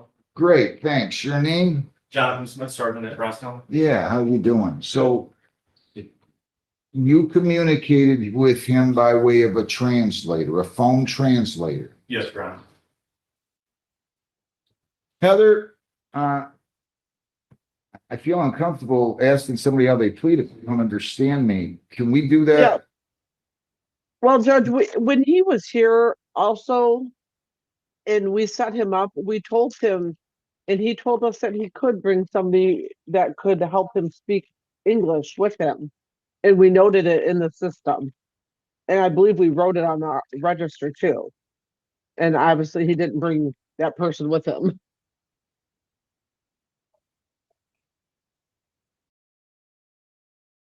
Yeah. Jeez. Can you somehow figure out a way to communicate to him? I need to adjourn this. I don't feel comfortable with this. Can you figure out a way to communicate with him that we need him to bring somebody, or I hate to hire an interpreter over something this menial. I mean, we used Google Translate last time he was here, and that's what we told him, to bring somebody with him that could speak English and help him translate. And he said he would back to us, and he did not bring anyone today. I'm gonna adjourn this 1 week. I want you to explain that to him if you can with that translation. Have him Okay. bring somebody. And this agreement still would be valid. You're still offering this, right? Yes, ma'am. So you don't have to be here, but let's get somebody to communicate. Okay. Tell them to bring somebody, figure it out. You'll be a lot better off than I will be, okay? Do you want me to tell them that, or do you want the court? I want, I mean, you don't speak any Spanish, right? So. No, I don't. I can tell them on the train. Do you want me to tell them on the train? However you guys think you can accomplish it. I just need him to come back here next week with somebody who can speak Spanish and English. What was the date again? June 15th. What time did you tell me, Heather? We didn't do a time, Judge. So, I mean, that's a civil day for you, so whatever you wanna. Let's do 9 a.m. 9 a.m. Okay? You speak Spanish? I speak some Spanish. Fair about Irish. Una semana. Come on, do me a favor. Come on up here. Can you? I asked him a couple times on the translator if that's what you wanted to do, the no point ticket. Right. Yes, I understand though. Can you ask him his name? Il nome il giudice magistrate. Tuo nome. Chi amo? Chi amo? Me llamo. Sì. ¿Cómo me llamo? Oscar Nava Cabrera. Oscar Nava Cabrera, Fernando. They are offering you, can you tell him or not? Un'offerta per te. To plead to impeding traffic. Per incassare il traffico. 0 punto. Voglio. Won't go on record. Non ricordo di questi punti. Capito? Capisci? Capito? Comprende? Comprende. Non vai. I need to brush up. Comprende? Yes. To the charge of impeding traffic. Do you plead responsible or not responsible? Responsabile per il traffico per il punto 0. Yeah. Sì? Sì. Yes, Judge. One, I'll accept the plea to impeding and dismiss the failure to yield. 195 is your total. 195 per pagare. Thanks, Sergeant. Grazie. Quanto è tempo per pagare? 15. Puoi pagare poi? O 15 días. quanto? 5 una settimana per pagare. Una semana. Okay, 1 week, Judge, to pay. I apologize. No problem. June 15th. Il 5 di giugno. 15 di giugno per pagare. I'll make it June 22nd. Good luck to you. If you can figure out a way to tell them June 22nd down there, Heather, that would be appreciated. Well, you could write it down. I think you'd be able to read that. Good morning once again, everybody. McNally is having quite the morning between translator issues and legal documents that were apparently so hard to read they were copied on an old Ditto machine. He's having a Monday. Austin says Mr. Boyd, aka Hoarderman, is back 6:10 at 8:30. Thank you for that info. That'll be Wednesday, so we'll look for that. Alrighty, let's go back to the thumb. New contestant in front of Judge Prill. Number 267441F. Time of day set for sentencing. The defendant is present, represented by Attorney Elizabeth G. Weisenbach. People are represented by Prosecuting Attorney Timothy J. Skocelas. Back on April 13 of this year, the defendant pled guilty to operating while intoxicated third offense. Ms. Karen Everland prepared a pre-sentence report dated May 20th, 2026. In addition, letters have been supplied to the court on behalf of Mr. Convery. Those letters have been authored by Jeffrey P. Bushy, as well as Annette Pichette. Ms. Weisenbach, have you and your client had the opportunity to review this pre-sentence? Yes, Your Honor. Any additions, deletions, corrections, or objections other than guidelines? Couple of things, thank you. With regards to employment, it is correct on the front that he is receiving Social Security, so he is not employed at this time, he's retired. And then also page 8, I'd like to make corrections to the employment section, just a different word. Shows that he works for, well, not works for Social Security, receives Social Security. Then you go down to the 3 other employers. The last employer is Plastic Molding Development. It's not department. So there's that. You can make that correction, please. And then to flip to page 9, Impact Weekend, he completed that in 2011, which the court can see corresponds with the last incident that he had. 2011 will be added. That was more accurate. So those are the corrections that we have. Do you agree with that, sir? Yes, sir. Any other corrections, deletions, additions? I worked part-time for Jeff Bushy during harvest up until last season. Okay. Court notes that. Anything else? No, sir. Mr. Rakowski, objections to the report as well as guidelines? No, Your Honor. Any objections to the guidelines as well as guidelines? No. Anything you'd like to say on behalf of the defendant before the court imposes sentence? Thank you, Your Honor. Defendant appreciates the recommendations by the prosecutor's office with regards to sub-regional sobriety breaks, that's off in mine now. And, but when we did review the guidelines, when I ran my first review of them, and now looking at the ones that have been issued by the Department of Corrections, it's a program that may not necessarily be suitable for my clients. So he also lacks a lot of the resources that would be needed for that program. It's very intense. So with that being said, I've also reviewed with him the requirements and things that I had known that would be ordered by this court at the sentencing with regards to testing and our services and things to that effect. So he finds that he's going to be able to do all of those things for Your Honor, just can't do that extra layer, and feels that this is going to be sufficient for himself to address these issues that he has. I would like to point out, as a result of receiving Social Security, he cannot comply with recommendation number 18, which is to be employed minimum 30 hours a week. So I'm able to do that. Otherwise, he is able to comply with all the other recommendations that the court has. He has prepared himself for the incarceration that's being recommended, his medications, and we reviewed all of this very carefully, and again, had several conversations. I think at our very first meeting with regards to regional sobriety courts. It's just not going to be a fit for him, and it's going to be too much that he's not going to be able to do. We don't want to set him up for failure. So with that being said, ask the court to follow the recommendations that are here, with the exception of that piece, just again, because it's just not a good fit for him. So, and again, to remove the recommendation number 18, he's retired. Thank you. Thank you. Mr. Convery, is there anything you'd like to say, sir? I'm taking it. Mr. Rakowski, anything in behalf of the team? Your Honor, the defendant comes before you, as Ms. Weisenbach said, no prior felonies, but he has those misdemeanors on there. This circumstance, the BAC was, looks like .207, and had some THC in the system as well. In light of the circumstances, we ask that you consider modifying the recommendation slightly. We're asking for 3 years of probation instead of the 24 months recommended. Very well. Thank you.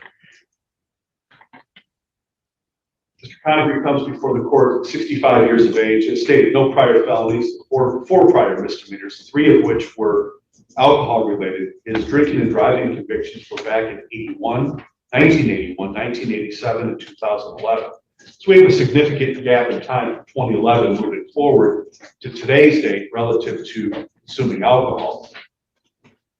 Problem is, The night he was operating the motor vehicle, he ran his vehicle into a ditch. His blood alcohol was 0.207.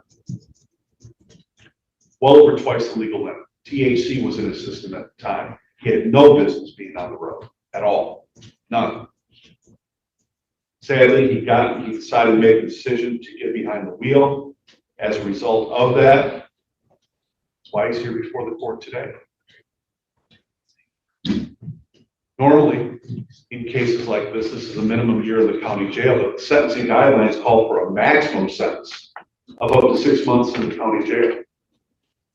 And if the court does not follow guidelines, there must be good reason to do so. And the Court of Appeals has been looking at cases like these, as well as other cases where the guideline range is exceeded. And when it is exceeded, most times it's overturned for resentencing.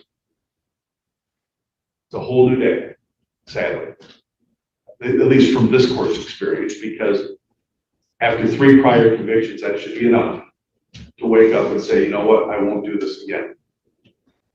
There is a bit of a ray of sunshine here, but in the respect that it's been at least 14 years, give or take, of the defendant having any contact with the criminal justice system. I hope he learns from this. I hope Mr. Connery never to see you in this courtroom again. I mean, you have full right after you're off probation. If you want to consume alcohol to your heart's content, go for it. You want to ingest THC to your heart's content, go for it. It's all legal. Don't get behind it. That's all it means. Will be the sentence of this court. The defendant be placed on a term of probation for a period of 36 months. Conditions of probation include standard conditions. You are not to violate any criminal law of any of the government, not to leave the state of Michigan without prior approval of the court, notifying the probation agent at least monthly or such times and places the agent may require. No use or possession of alcohol or beverages or other intoxicants. You're not to enter bars or other places where the primary purpose is to serve alcohol for consumption on the premises. You are to comply with the requirements of alcohol and drug testing and follow all the rules relative to that. No use or possession of controlled substances unless duly prescribed by a licensed physician. You're not to be around anyone that possesses those items. You are not to possess any drug paraphernalia, nor are you to be around anyone that possesses drug paraphernalia. You are to complete a substance abuse assessment, outpatient or residential substance abuse treatment when referred by the field agent. You are to waive confidentiality and allow the treatment program you're required to attend and disclose that information to the agent. You are to comply with the DOC's electronic monitoring program. You are to perform 480 hours of community service that's required under statute. No assaultive, abusive, threatening, or intimidating behavior. No verbal, written, electronic, physical contact without the consent of the MDOC with anyone housed within an MDOC facility. You are not to have the same type of interaction with anyone that's engaging in the behavior that constitutes a violation of any criminal law of any government. You are not to use any object as a weapon, or you own, have under your control or area of control or use a weapon of any type. Cannot possess an imitation weapon, can't be around anyone that possesses any of those items. You're now considered a convicted felon, sir. You are to contact the supervising field agent no later than the first business day following your placement on probation or release from jail. You must comply with all written and verbal orders of the agent. You are to allow the agent to your residence at any time for probation supervision where you're subject to a search of your person and property, including but not limited to your home, vehicle, or computer, without the need of a warrant if the agent has reasonable cause you of items that violate the terms and conditions of your probation. You are to report any arrest, police contact, loss of employment, or change of residence to the agent within 24 hours. You are to I'm striking paragraph 18. You are to pay crime victims assessment of $130, probation supervision $30 per month regular, $60 electronic, court cost of $200 payable at the rate of $10 a month, a fine of $500 payable at the rate of $25 a month. Attorney fees are waived. DNA testing fee of $60 and state cost of $68. All monetary obligations are due subject to the 20% late penalty by August 3, 2026. The probation department is authorized and empowered under statute to effect your apprehension, detention, and confinement. of up to 72 hours on reasonable cause that you violated the terms and conditions of your probation. If referred, you must successfully complete any PA 511 programming based upon eligibility. You are not to operate a motor vehicle while your driver's license is revoked or suspended. Secretary of State has probably already taken a licensing. Finally, it will be the sentence of this court that you serve 180 days in the county jail, credit for 2 days previously served. The first 30 days minus the 2 days credit, 28 days must be served up front. The remaining jail time will be held in abeyance. The reason the court is doing this is the gap in time between the last conviction and now. But understand, Mr. Convery, if you violate the terms and conditions of your probation, guidelines don't even apply. So that means the court can even send you to prison. So let's not play games with this. If you want, just follow the straight and narrow of these probationary conditions. Again, I don't want to see you in this courtroom again either. However, it's my duty to inform you of the right to seek leave to appeal of your conviction. If you're financially able to provide counsel of your own choice, the court will assign counsel for your public expense. You are to initial the receipt questionnaire form requesting the assignment of counsel, both of which must be executed under oath and filed to the clerk of the court within 42 days.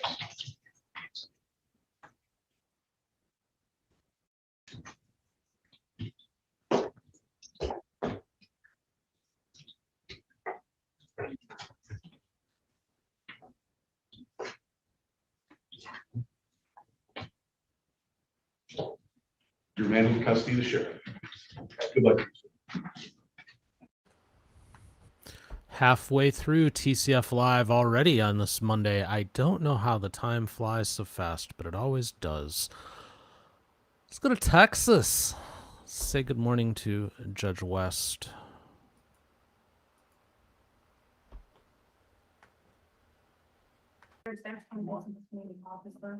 I've got a, good morning, you're Darian Broussard. Give me just a second, Mr. Broussard. Let me read this real quick.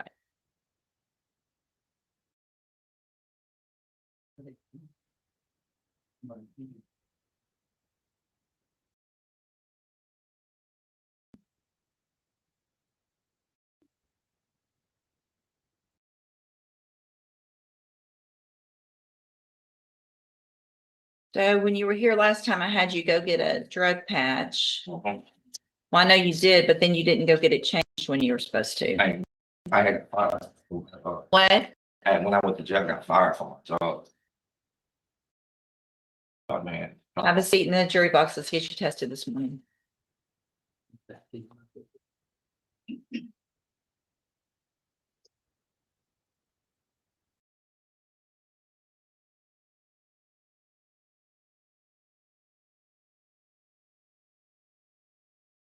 Nasir Brown.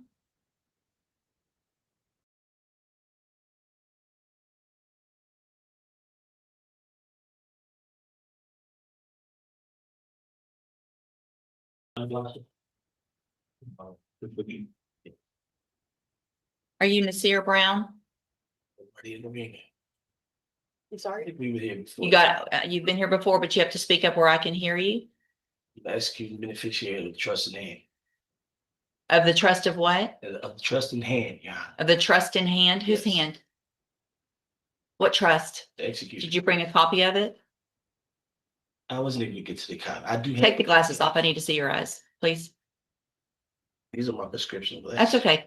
So I'm having a hard time understanding you. You need to speak up and speak clearly so that the record can be clear.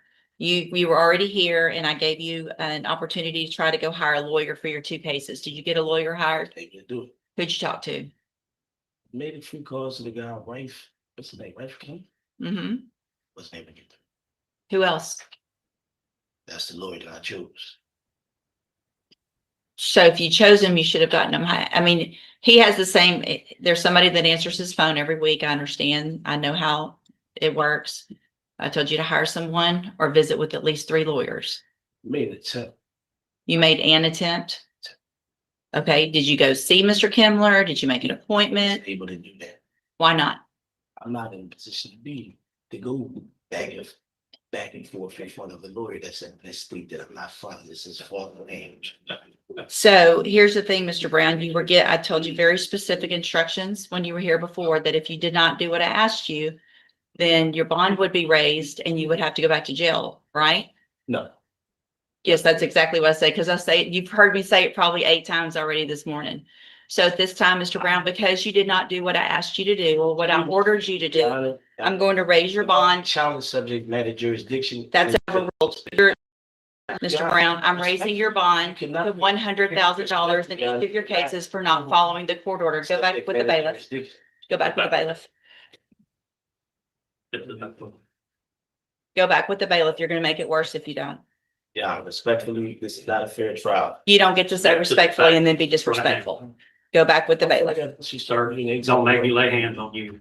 Why would you lay hands on me? Because you're not doing it, I'm telling you, now go. Mr. Brown, you need to go back with the bailiff. There's right now, I've raised your bonds.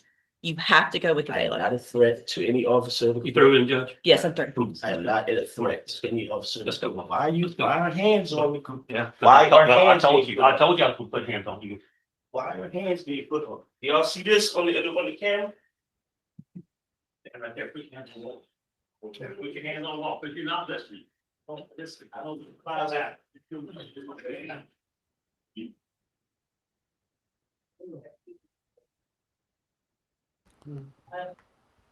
I don't know about the rest of you, but there are times that I wish where the holding room was cameraed and mic'd and available for public consumption. That's one of those moments. Oh, heavens. Let's go across the hallway for a moment. Say good morning to Judge Stevens.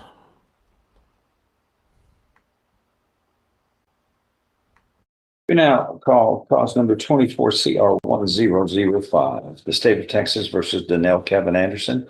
Is that you, sir? Yes, sir.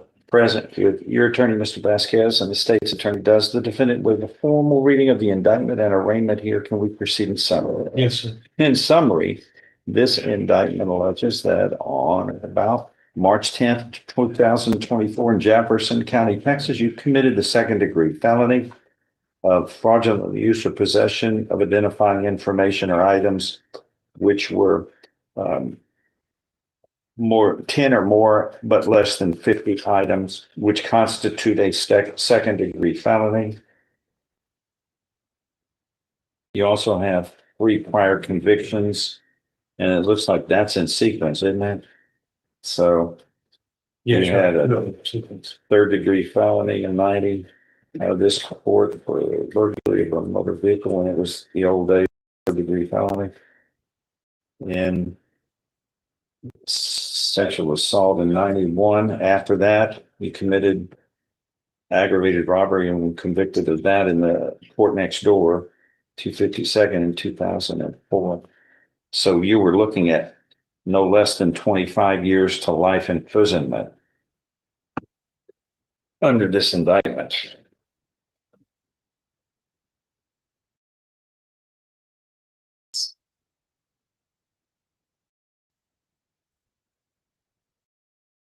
You're going to an agreement has been reached just to proceed under this second-degree felony as indicted for the fraudulent use of possession of identifying information. And this constitutes a second-degree felony. So you were looking at no less than 2 nor more than 20 years confinement of prison and a fine up to $10,000. Do you understand? Yes, sir. An agreement's been reached in your case. You would be pleading guilty, sentenced to 10 years in prison. Is that your understanding of the agreement? So if I follow this agreement, you have no right of appeal of your case. Do you understand? So is there any loss here? No, Judge. Nothing that can be returned.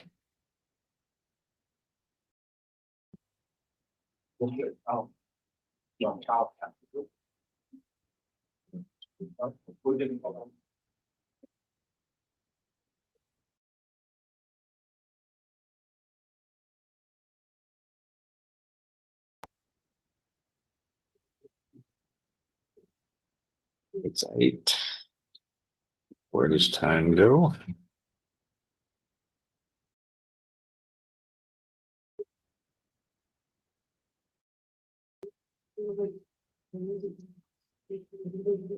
So how do you plead to the second-degree felony again? Guilty or not guilty, sir? Are you pleading guilty voluntarily and because you are guilty? You have to speak out so she doesn't. Okay. Show you what's marked as State's Exhibit 1, Joe. Did you sign that document, understand it, discuss it with your attorney, or the contents all true and correct? State's Exhibit 1 tendered into evidence? No objection. Pick the phone up. Turn it off. Turn it on. Today. All right. State's Exhibit 1 is made a part of the record for all purposes. And you had a chance to review State's Exhibit 1 with your attorney. Is everything true and correct here, sir? All right, State's Exhibit 1 states that you are mentally competent to enter your guilty plea. It's freely and voluntarily made. You know what you've been charged with. The indictment's been read to you. You read it. You are guilty of the crime charged in any lesser included offenses. You're giving up your rights to a jury trial and the rights to the appearance, confrontation, cross-examination of witnesses. Totally satisfied with the representation provided by your lawyer. All true, so help you God. State's Exhibit 1 is made a part of the record for all purposes. Pre-sentence report is waived here. Yes. Yes, Judge. If nothing further, Mr. Anderson, I'm going to make the following findings: that you are pleading guilty today voluntarily. You are mentally competent to do so. You understand and appreciate the consequences of pleading guilty. There's sufficient evidence from State's Exhibit 1 supporting your guilty plea to find you guilty beyond a reasonable doubt. And I now find you guilty beyond a reasonable doubt of this second degree felony of fraudulent use, possession of in identifying information. I'm following this agreement. You are hereby sentenced to confinement in the institutional division of the Texas Department of Criminal Justice to serve a term of 10 years. Do you understand what has happened today, sir? Yes, sir. All right, good luck to you, sir. Thank you. That is all. You're going to be Your Honor, this is the case. You said he's going to custody tomorrow. That's right. Yes, sir. Yes. Yeah, you must report.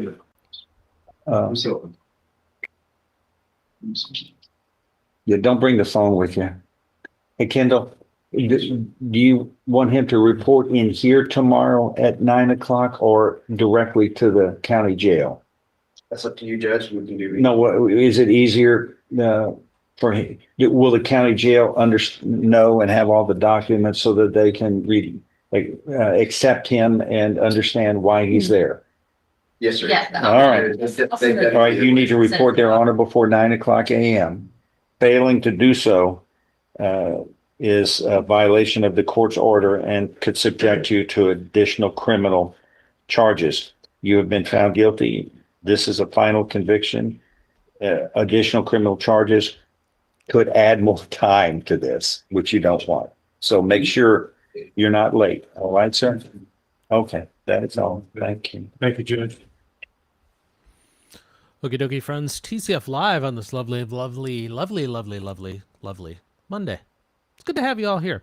So Todd asked a question a little while ago, wondering kind of how the sovereign citizen movement even started, since we saw that SovCit last exactly 42 seconds in front of Judge West before he was hauled away. So this movement started around 1971. Mixture of tax protester ideas from the late 60s, which used pseudo-legal arguments to claim most Americans didn't owe federal income taxes, and that was combined with the Posse Comitatus movement, Latin for power of the country. That was a far-right anti-government group. William Potter Gale, a Christian identity minister and former John Birch Society member with white supremacist and anti-Semitic views, is widely credited with founding or leading it and introducing the sovereign citizen framing in 71. Gale and his followers taught that the county sheriff was the only legitimate law enforcement authority, that federal and state governments were illegitimate and overreaching, and that individuals could enforce their own interpretation of the Constitution and common law. They rejected income taxes, debt-based currency, and federal regulations as tools of control. That is where it all began.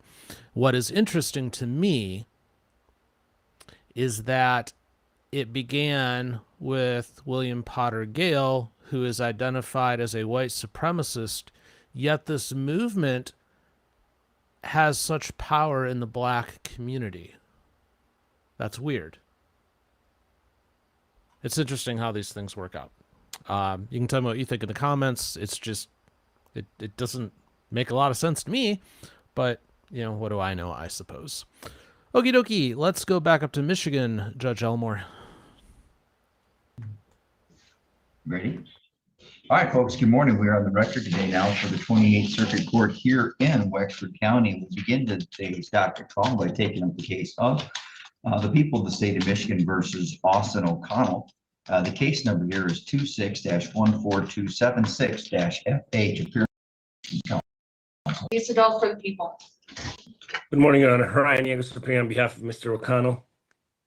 All right, thank you. Mr. Diegos is appearing today via Zoom, and also joining us via Zoom from the Wexford County Jail is Austin O'Connell. Sir, can you see and hear us this morning? Yes, sir. All right, great, thank you. It looks like we're here today for the entrance of a plea. The court has before it a written pretrial agreement.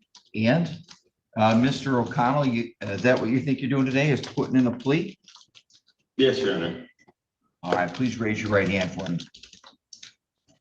Do you swear or affirm that the information and testimony that you're about to provide shall be the truth, the whole truth, and nothing but the truth? Yes, Your Honor. All right, thank you, my lawyers. And Mr. O'Connell, before I get into it all, let's find out here.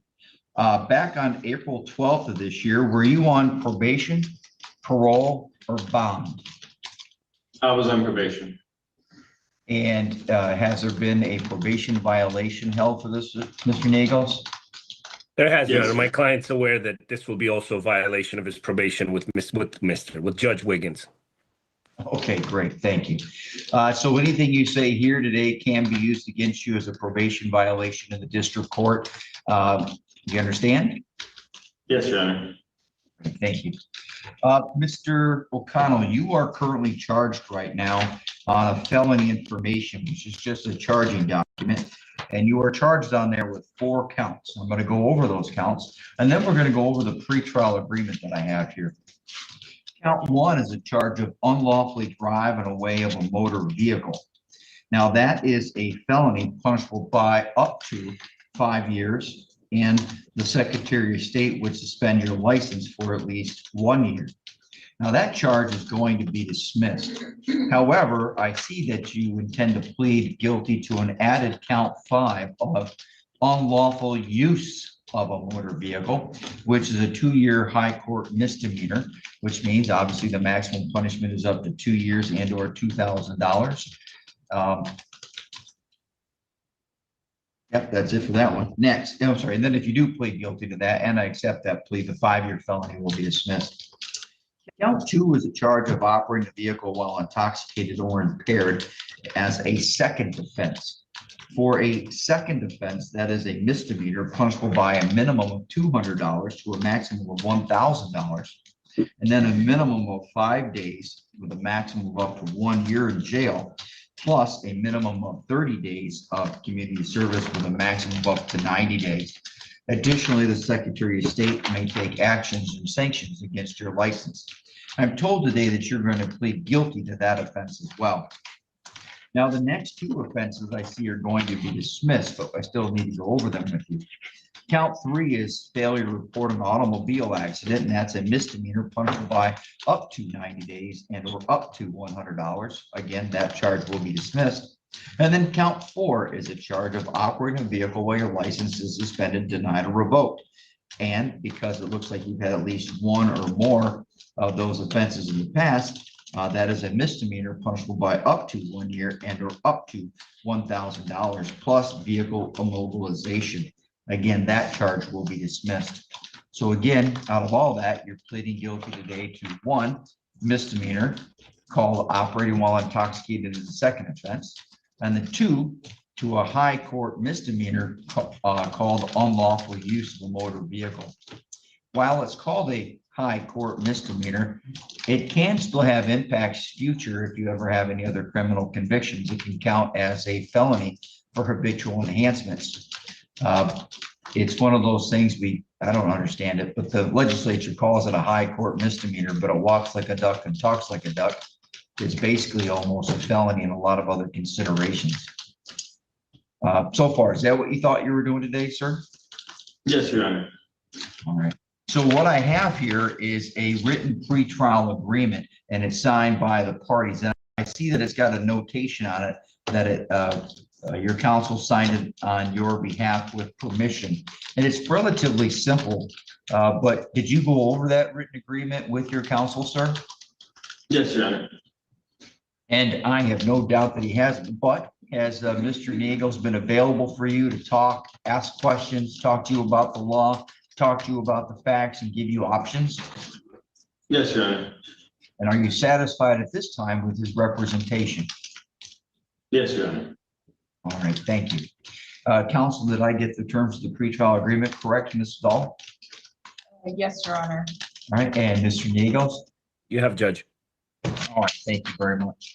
All right, now, Mr. O'Connell, if you enter this plea today and I accept that plea, you're going to be giving up certain rights and not have a trial. Does that make sense, sir? Yes, Your Honor. Now, by entering a plea of guilty, if I accept that plea, you'll be given up the right to have a trial by a jury, trial without a jury if you chose, the court and the prosecutor consented, the right to be presumed innocent until proven guilty, the right to have the prosecutor prove beyond a reasonable doubt that you are guilty, the right to have the witnesses against you appear trial, the right to question and cross-examine those witnesses against you, the right to have the court order any witnesses you may have to defense to appear at the trial, the right to remain silent during the trial, the right to not have that silence used against you, and the right to testify if you chose to testify. Do you understand those rights, sir? Yes, Your Honor. And again, do you understand that if you enter a plea of guilty today, you'll be giving up those rights, at least as they apply to this particular case? Yes, Your Honor. Additionally, any appeal as to the conviction and sentence pursuant to this pretrial agreement will be by filing what's called an application for leave to appeal instead of an automatic or claim of appeal by right, which is only guaranteed to a defendant if they were convicted at a trial. Furthermore, you may be given up the right to appeal issues that would otherwise only be appealable if you were convicted at a trial. You also will be given up the right to claim that the plea was a result of any promise or inducement not told me today on the record. Had there been, other than the term agreement, and I'm going to go over the sobriety court portion in just a moment, had there been any other promises, threats, or inducements to force or encourage you to plead guilty that we haven't discussed? No, Your Honor. Now, I'm told here's like Mr. Niegos is going to help you request to be placed into our sobriety court down in front of Judge Wiggins in our district court. And the prosecutor will recommend that as well if you are accepted in the program. Is that what you also understood? Yes, Your Honor. All right, thank you. Now, Mr. O'Connell, I'm sure that Mr. Nagels has talked to you about something called the Michigan Sentencing Guidelines, which help establish minimum sentences for high court misdemeanors and felonies. I'm going to highlight for you that any the scoring in the Michigan guidelines, while very helpful to the court and courts must consider them, they aren't mandatory, which means I don't have to follow them. Generally I do, but I don't have to. And I'm sure Mr. Nagels has probably talked to you about sentencing and trying to give you an idea as to what he thinks I might do. The key question that I have for you today is, however, has anyone promised you or led you to believe exactly what I'm going to do? No, Your Honor. All right, good. Knowing all that today, sir, if you get placed into the sobriety court program, that program lasts for 2 years. You understand? Yes, Your Honor. All right, good. And I don't think I've denied anybody being placed in the program from this court. So, all right, knowing all that, Mr. O'Connell, do you still wish to enter the pleas of guilty that we discussed? Yes, Your Honor. As to count 2, operating a motor vehicle while impaired or intoxicated, how do you plead? Guilty, Your Honor. And as to added count 5, unlawful use of a motor vehicle, how do you plead? Guilty, Your Honor. All right, thank you. Now, before I can accept those pleas, I need you to tell me what you did that makes you guilty of that offense, or those 2 offenses. So I'm going to turn your attention to April 12th of this year, 2026. Looks like here within the city limits of Cadillac in Wexford County. Were you operating a vehicle on a public roadway? Yes, Your Honor. And did you get stopped by law enforcement?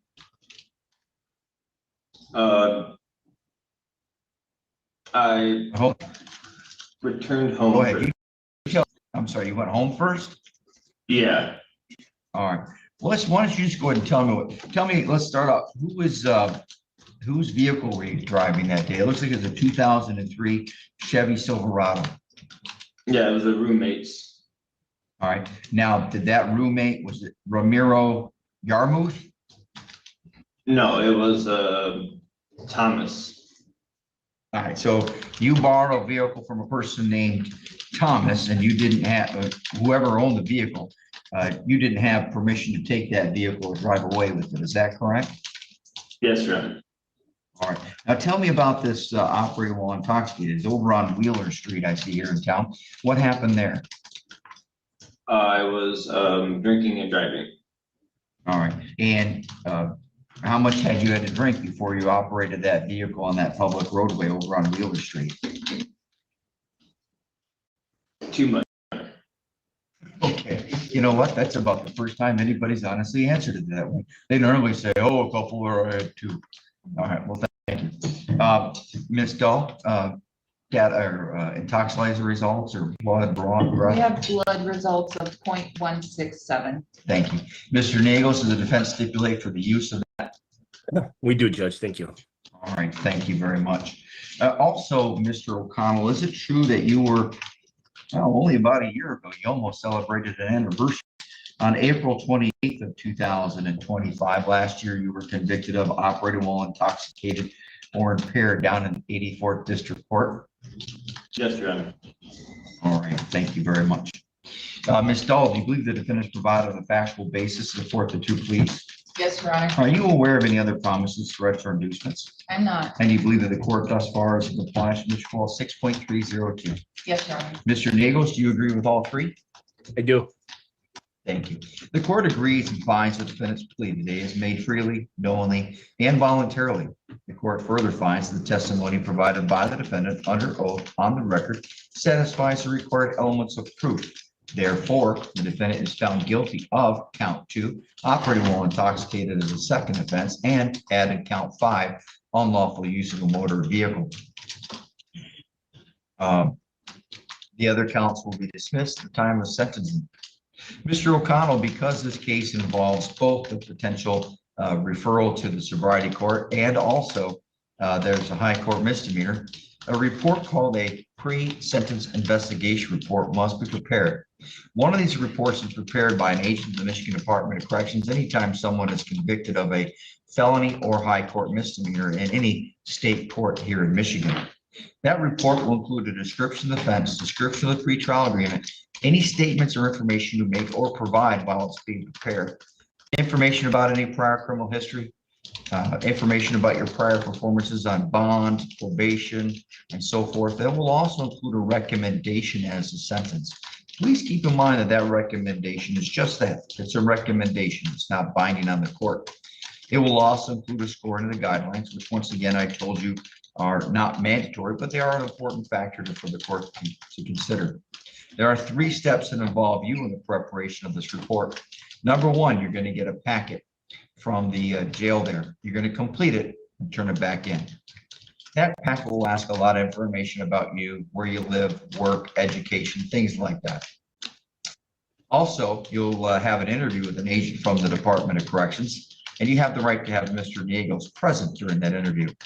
And number 3, Mr. Nagels needs to make sure he can contact you and go over that report with you once it's received. Each side has the right to come back to this court on the date of sentencing and make arguments, request corrections, or make objections to the contents of the report. Also, keep in mind that there's got to be this question for the referral process for the sobriety court program, and you'll meet probably with somebody from that program as well. Do you understand, sir? Yes, Your Honor. Right, thank you very much. Any questions of me, Mr. O'Connell? Not at this time. Thank you. Ms. Dahl, anything further? Yes, Your Honor, I have an order for a DNA sample of my probation. Thank you. Ms. Dahl's provided me a DNA sample order, which has to be done anytime someone's convicted of either a felony or a high court misdemeanor in the state of Michigan. It's an uninvasive cheap swab. It only takes a minute, and they'll do there at the jail. Again, it's required by law. One moment.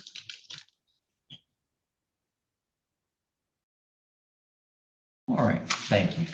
1 second as I also take a look. Mr. Nagel, anything further on behalf of the defendant at this time? Just briefly, if the court and Ms. Dahl, and I apologize to Ms. Dahl, we had opportunity to speak about a lot of things off the record this morning. I forgot to bring this up, that I was hoping that the court would briefly hear me on bond. If she doesn't waive notice, I understand. I have no objection. Ms. Dahl? I waive notice. Thank you. All right, Mr. Nagels, tell me a little bit about this guy. Tell me about his prior criminal history. I'm going to modify the bond. I see what it was set at. I don't challenge what it was set at, but. Judge, to be perfectly frank with you, I was going to focus more or less on the Catholic Human Services Substance Use Assessment, which I probably, in fairness, should have also sent to the court early. He met with Ms. Mickle, an LPC, NCC, CCM provider. Her bottom line recommendations were for outpatient substance abuse counseling, not inpatient at this point in time. But the one thing I wanted to focus on is my client indicating in there that he prefers, he's interested in sobriety court, would like to complete both individual and group therapy. He showed no preference between a male or a female counselor and wants to attend 12-step meetings. Here, I'll make it easy on you. All right. Thank you. Hold on, Ms. Dole, anything to argue? Your Honor, I just request if he is released on a PR or anything else, I would ask for daily alcohol testing and random drug testing. Thank you. All right, the court's going to grant the bond, the modification request on behalf of the defendant. The court's going to amend the bond from a $25,000 cash surety bond to a personal recognizance bond. The court orders that the defendant is not to use or possess any alcohol or illegal controlled substances, and that includes marijuana. And the defendant will be placed on random testing for all three. I'm not going to make it daily because that becomes quite expensive. However, I'm also going to order that a defendant is to enroll in an enhanced outpatient treatment program. So, sir, when you get out, make sure, one, you get that packet that I told you that they'll give you there at the jail. Number two, make sure you get the DNA swab done before you leave. And then number three, beat feet over here to the community corrections office here in the courthouse and meet with Alex and sign up for that an EOP program and testing. Okay, I'm going to tell you, you do not want to violate your bond and pop hot. Okay. Yes, Your Honor. I guarantee you there's one thing that will put you behind and not get you what you want, and that is popping hot. Okay. And yes, Your Honor. People come. I'm going to tell you, I don't really buy a lot of the stories. I was in a car and there was methamphetamine floating in the air, or alcohol somehow spilled into my mouth while I was sleeping. All right. So I just want you to make sure that you're taking care of yourself. And again, this isn't always about punishment. It's also about trying to help people like you to help avoid or put yourself on the right path. You look like you're a pretty young man. So therefore, let's fix this before you end up here next year, the year after that, and 5 years after that. All right. All right. Anything else today, Ms. Dahl? No, Your Honor. Anything else today, Mr. Nagels? Austin, just make sure you contact my office upon your release so we can get good contact information and the rest of it for you on the outside, okay? Yes. Thank you, Judge. Your Honor. Thank you all very much. Your Honor. Yeah, hold on. A PSI packet is not going to make it over. Will you have to Yep. refer it to? I got it. Thank you. Mr. O'Connell, we're going to change one factor there. The PSI packet, that one that you need for sentencing I told you about, will not make it over to the jail by the time you get out.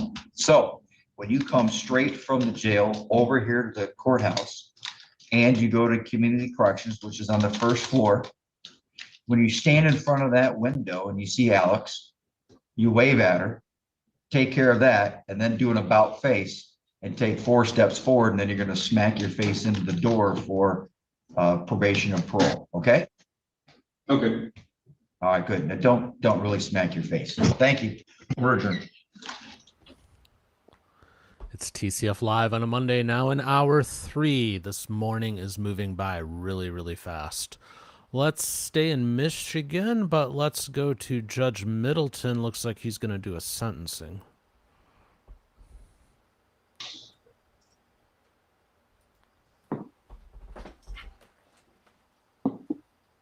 We were mostly able to resolve our civil cases this morning.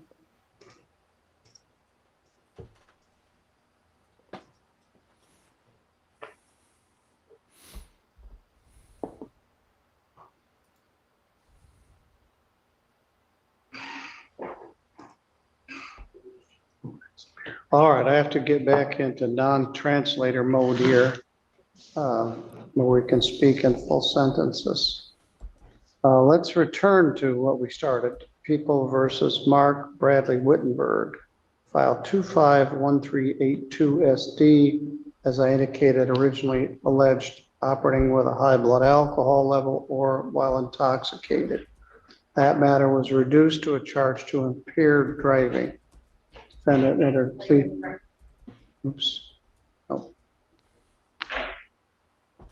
Phew. All right, let's try again. These are in the matters of Mark Bradley Wittenberg, file 251382 SD. That case is alleged that on July 13th of 2025, defendant was operating a vehicle with a high blood alcohol level. That matter was reduced to a charge of impaired driving, and the matter was set for sentencing this morning. Defendant is represented by attorney Luke Knopfinger. Defendant has another case which is alleged to have occurred on December 15th of 2025. That alleges assault and battery and domestic violence. In that case, the defendant pled to a charge of domestic or assault and battery on an ancillary person, and that was Grant.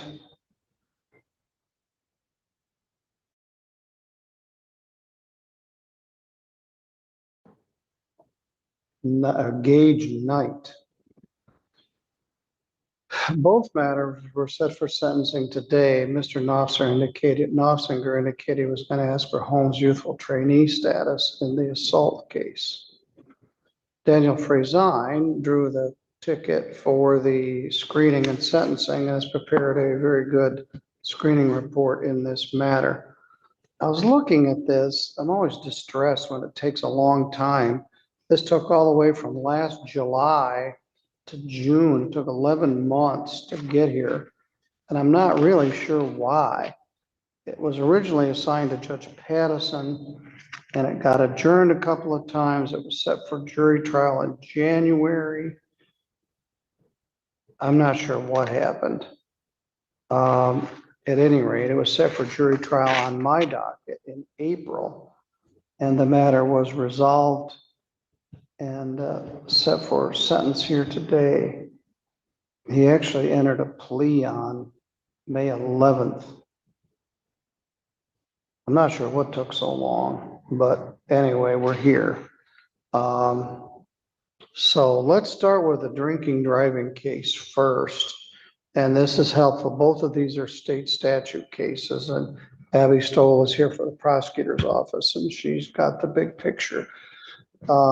Luke, what would you like me to know? Yeah, thank you, Judge. And I can fill the court into part of the delay was investigating whether or not a medical condition could have affected the field sobriety tests.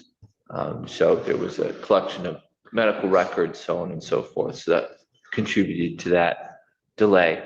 What I'd like the court to consider is a couple things that prior to this, Mr. Wittenberg, no criminal history. He's very forthcoming that alcohol was an issue. These two cases are similar in some ways. And with the, and can I address both cases at once too? Sure, that's fine. So the other one deals with a real messy breakup with his former significant other. He has since moved out. They don't have any contact. So I think it's important for the court to know that. He is very, very responsive. He's done some of the things that have already been asked of him to do. I don't think he's going to have any problem on probation. We are asking for the Homes Youthful Training Act on the assault and battery. He is gainfully employed. In fact, he was working just hours ago, Your Honor. So it is good for him, especially the impaired driving, so that he can still go to and from his job without interruption. I do think he can complete the probation without issue. With the recommendations as they are, we would ask the court to adopt them with the allowance of the Homes Youthful Training Act on the assault and battery case. All right. Let's talk about the drinking driving case first. This is another one of those quintessential, you go to McDonald's cases in the night when you should have just stayed home. Although McDonald's wasn't very far from where you were living on Main Street. But a guy in the line contends that you hit him. And I believe him more than I believe you. He got mad enough to come out and yell at you, mad enough to call the police. You're in the line. Your version is you forgot your wallet and you were going to go back home to get your wallet. So you never even got any McDonald's. At that point, last July, you were still with your girlfriend. You had had quite a bit to drink. Your blood alcohol, the PBT was a 194, and then it was higher at the actual test. It's interesting to note the police indicated that you were very cooperative, although drunk, in that circumstance. Mr. Frazine, you had an interesting discussion with the defendant. What's your position here? Well, I had talked to him about the victim impact panel, and within 2 days he called me and said, hey, I should phone the site. I looked up all around the phone. I said, here's the site. It's like $3 more than ours. And if you want to, because if you get on probation, we want it in person. But if you can get ahead of yourself, call me back 2 days later. Boom, he did it. I thought he was very upfront. He didn't try to sugarcoat anything, which is kind of very refreshing in these kind of cases. He just said that he had basically been young and self-medicating with some depression. He had dealt with PCP and gotten prescribed something a while back. He probably should have stayed. PCP, you're talking about his primary care provider. Yeah, sorry. Yeah, clarify that. The interesting thing I thought, and I would be inclined to believe somebody else too in the driving, but I've actually seen situations where both people are drunk in a Taco Bell or McDonald's. The police didn't really follow very well with the other guy. There was no report, and if he hit my car, I'd want an accident report and stuff. So, it's 50-50. Obviously, he should have been driving a .228 and a 208. He was very intoxicated. The accident may or may not have happened. That would kind of tip the scales as far as a presumption of fines and costs in here. But because of they're kind of paired with the domestic case, well, it ended up being pled to assault and battery. I didn't think there would be any benefit to having him on 2 probations. So my thought was just to close out the drunk driving. He already showed that he's going to listen, take charge, and follow my instructions. Like I said, he went and did the VIP within 2 days of me suggesting it. So I was recommending that we address any possible substance issues. I really think it's more of just an unhealthy coping matter. And it's also why I kind of went back and forth between anger management and DD because of his family history, being young, the DD is a little bit more intensive, but it is his first offense and he is young. So I put down anger management. I would leave it up to court to decide. I think the plea was actually to the assault and battery complainant who was not a domestic partner. right, we can do the height. Yes. And that actually, I was gonna put that in, I must have forgotten to put that in, it was in my notes to recommend the height for this. All right. So that's what I wrote. Abby, I tend to agree with Daniel. Had this case just been a drinking driving case, I would have put him on probation. There's a presumption that there isn't probation, but there's this fender bumpering incident, and he was very intoxicated, and he needs some services. But I agree with Daniel, there's no sense to have two probations. And we're gonna do the probation in the assault and battery. Domestic violence has a specific statutory provision that allows the cases to be deferred. Assault and battery does not, which is why your counsel is asking for a special probation status in that case. Abby, I gave you the last word today. I guess I'll give the defendant the last word, but do you have anything that you wish me to know? Your Honor, I believe that the recommendation in the OWI case is appropriate. Unfortunately, we didn't get any victim input from either victims in the assault case. I understand though that the defendant is young, and I believe and appreciate that he's trying to learn from his mistakes and turn his life around, so to speak. So I believe that the height of probation is appropriate, which is why I recommended it. Your Honor, I did try to reach out to both victims. I wasn't able to hear from them, but I did speak to Miss, I was saying Chesky Nicole, and she did say that the Gage did contact her via phone, I believe it was, and stated that he didn't even want charges pressed against him. He just wanted to move on. But I had nothing in writing or other than that. All right. Mr. Wittenberg, I guess you get the last word. What would you like to tell me?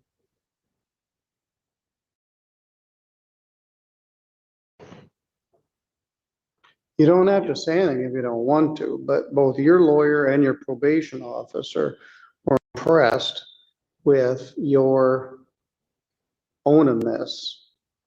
So is there anything else you want to tell me? I'm very motivated to move forward and put that past and be better from my mistakes that I made. Where are you working? Display pack in Cedar Springs. Yeah, I saw that in the report. What do they do? We make plastic containers for Meyer and different companies. Where is Cedar Springs? It's north of Grand Rapids, south of, it's right at the top of Kent County. All right, just inside of Newaygo County? It's a little below Newaygo. So you've moved to Cedar Springs? I moved to Grant, Michigan. About a mile north of Kent County, the line. All right, well, that means that you're not in a circumstance where you're gonna have contact with a complainant. Let's do the impaired first. Now, this is an expensive proposition.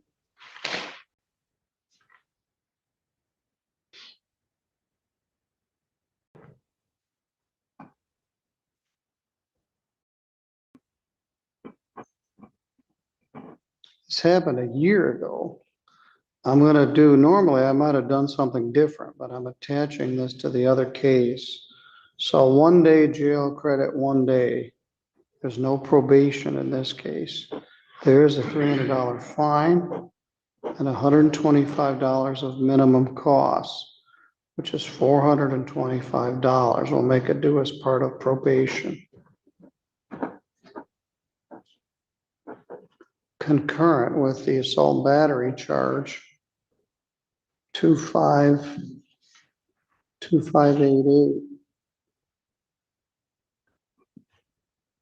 One of these was in July and the other was in December. And so you were still struggling with the same issues you were struggling with in July as you were in December. You were in a circumstance which was weird. You and your girlfriend were broken up, but still living in the same house. She apparently had the new relationship with this other guy while you two are still living together. He shows up at the door, and that's a recipe for problems, which is what happened.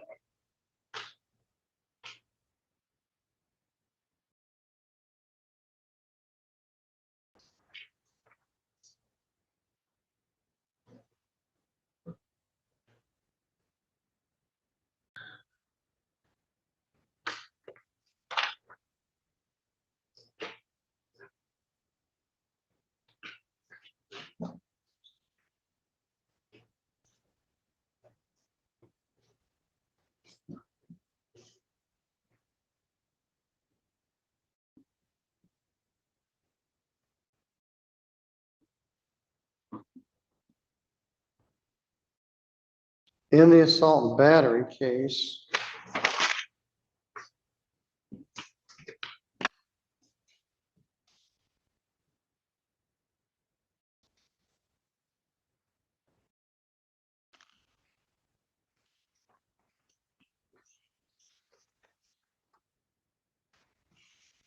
I do have some bond money.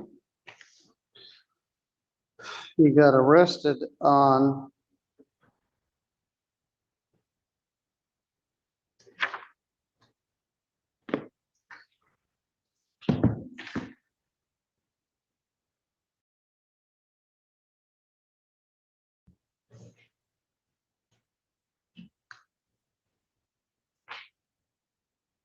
There should be a 2-day credit, Your Honor, not a 1 day. on the impaired, On the TV. on the 2-day credit. All right, on the assault and battery.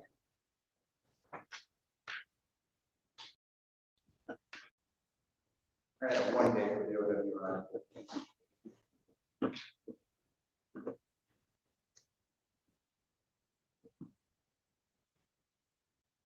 Twelve days jail credit 2, leaving 10 days to serve. Of the 10 days, 12 days, 10 are deferred. Do any additional jail if you do what I ask you to do. Fine, and this was a 0. I put a fine in the other one. This carries a $75 crime victims' rights fee, $50 state minimum fee. I put the attorney fee in this case, which is $150. Under a 12-month probation, which is $480 probation oversight fee. We will allow homeless youthful trainee status. And you to pay for the class. So I'm going to send you to anger management. No drugs and no alcohol, and test as directed, which would be what we would do in the drinking driving case. It was called a timeout. You were burning the candle at both ends and the middle. So you're going to have, and I think you've already done this. It's been a year, but while you're on this probation, you can't drink any alcohol, use any controlled substances, including marijuana. And if you hold up your end of the deal, you can get this discharge sooner than 12 months. If you can do it in less than 12 months, which will have to do with the class primarily, you can save $40 a month for each month you get done sooner. Do you have family up near where you live? I'm living with my aunt, Your Honor. That's what he said in the report. So how'd you end up going up there?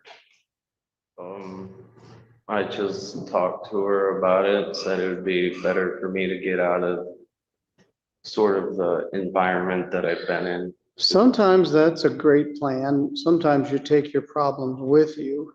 You're working third shift. That's not much fun. That's hard to get in trouble when you're working third shift. You're either working or sleeping. But I think you can do this probation even though you're residing in that other county.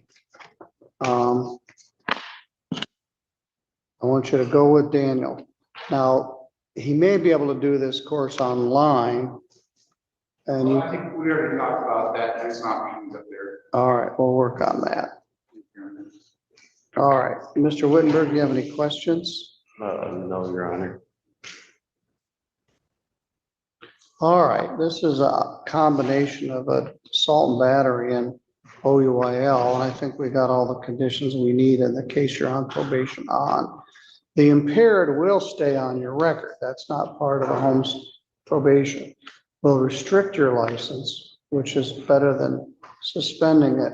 That was actually a pretty generous plea offer considering how high your blood alcohol level was. So a year's passed. I think we're in a better place than we were last July, even last December.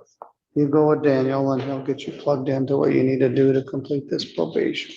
Thank you, Your Honor. Thank you, Andy. In the final half hour now of episode 306 of TCF Live. So we try here to keep our promise of 9 to 11% more Judge Boyd. We're seeing less of her, though, lately, it feels like. But she's active this morning, so I give you Judge Boyd. I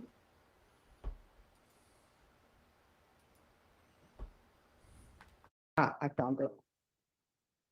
All right, the court is calling 2026 CR 007271 State versus Eric Cantu. Can I have parties announced? Ashley Jones for the state. Charles Bunk on behalf of the newly indicted Eric Cantu. And are you Mr. Cantu? Yes, All right, so when was this indicted? yesterday or Saturday or June 2nd, I believe. Thursday.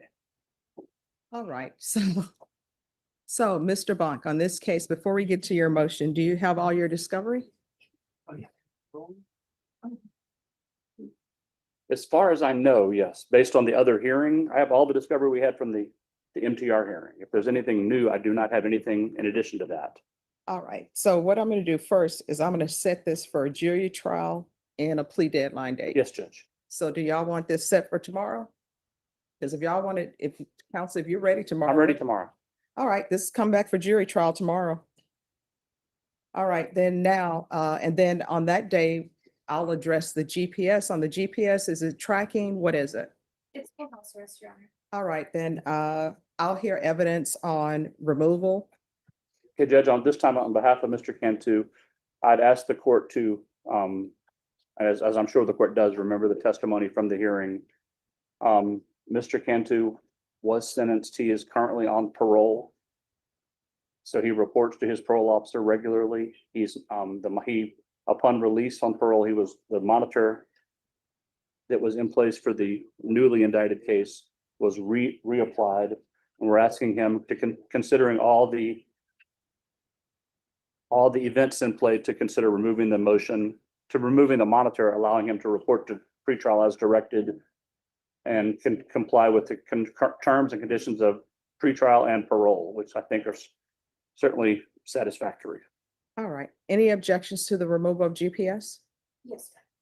Just given the defendant's criminal history, it's particularly with crimes, especially while on probation, the state will be objecting for the safety of the community and will tender State's Exhibit 1 and 2, which is just the case report and the defendant's criminal history. No objection. All right, if I could see States Exhibits 1 and 2, please.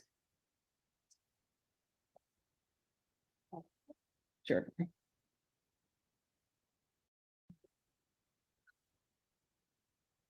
All right, so this is what the court will do. The court will deny the motion for removal. The court will do tracking only, and there should be no contact with the complainant. Okay, and can your court waive the fees as well? Yes. Okay.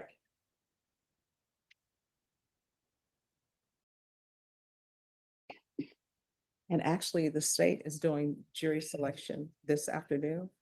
So if you're ready for trial for jury selection this afternoon, I'll have you. I'm ready. All right. Your Honor, the state would just under 29.35 request at least the 3 days notice so that we can get our witnesses. You all are the ones who indicted this. This has been. Okay, we're waiving our 10 days. We're ready. It's just your article. Each side is entitled to at least 3 days notice of the hearing. When was this indicted? Thursday, I think, is that correct? The first or second?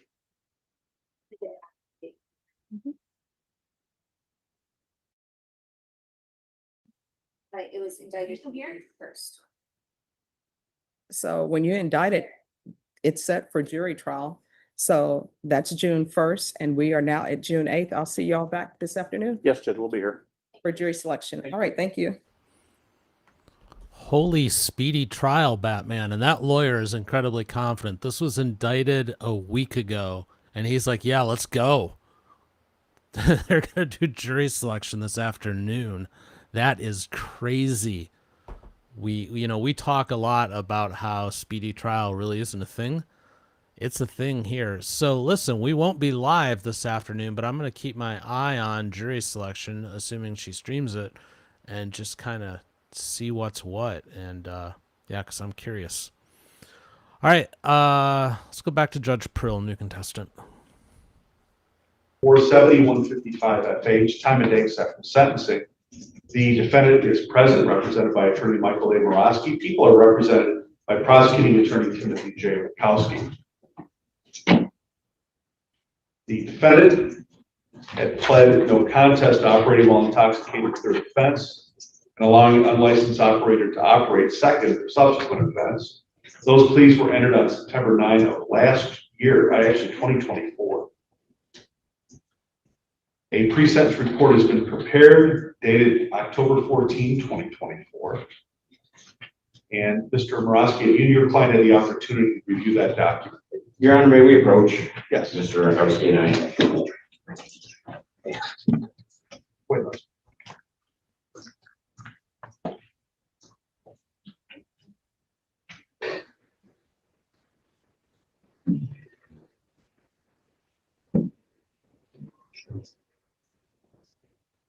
Oh, I wonder why it was so old.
So Wahoo asked if skull caps are okay in court. I just really zoomed in. I think that's actually just his hair. The defendant entered a plea of possession of a firearm by a prohibited person. The previous matter the court referenced was a previous court proceeding that the defendant was already sentenced on. So I made a mistake. I wanted to make that clear. This plea was entered on April 13, 2026. A pre-sentence report has been prepared by Ms. Eberlin, dated April 22nd, 2026. Mr. Morosky, have you and your client had the opportunity to review the pre-sentence report? Yes, Your Honor. Any additions, deletions, corrections, or objections to the report? Nothing of note, Your Honor. Any regarding the guidelines as well? No objection to the guidelines for it. All right, Mr. Martin, do you agree with that, sir? All of it? Yes, Your Honor. Mr. Rakowski, any objection to the report as well as guidelines? No, Your Honor.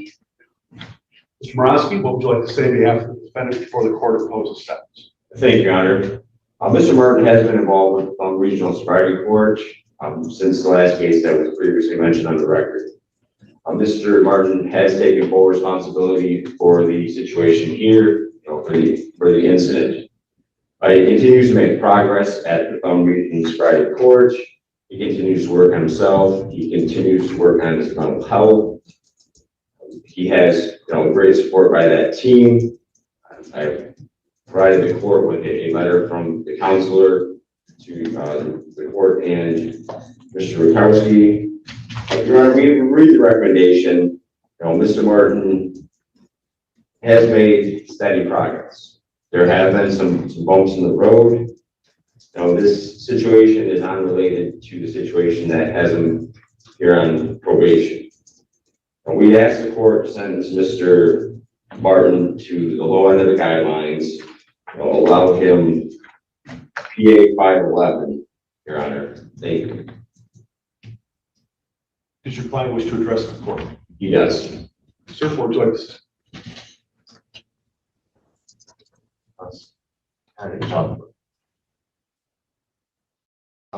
I made one of the biggest mistakes in my life when I chose to drive after I'd been drinking. It also saved my life. You gave me a chance by letting me enter the sobriety court program.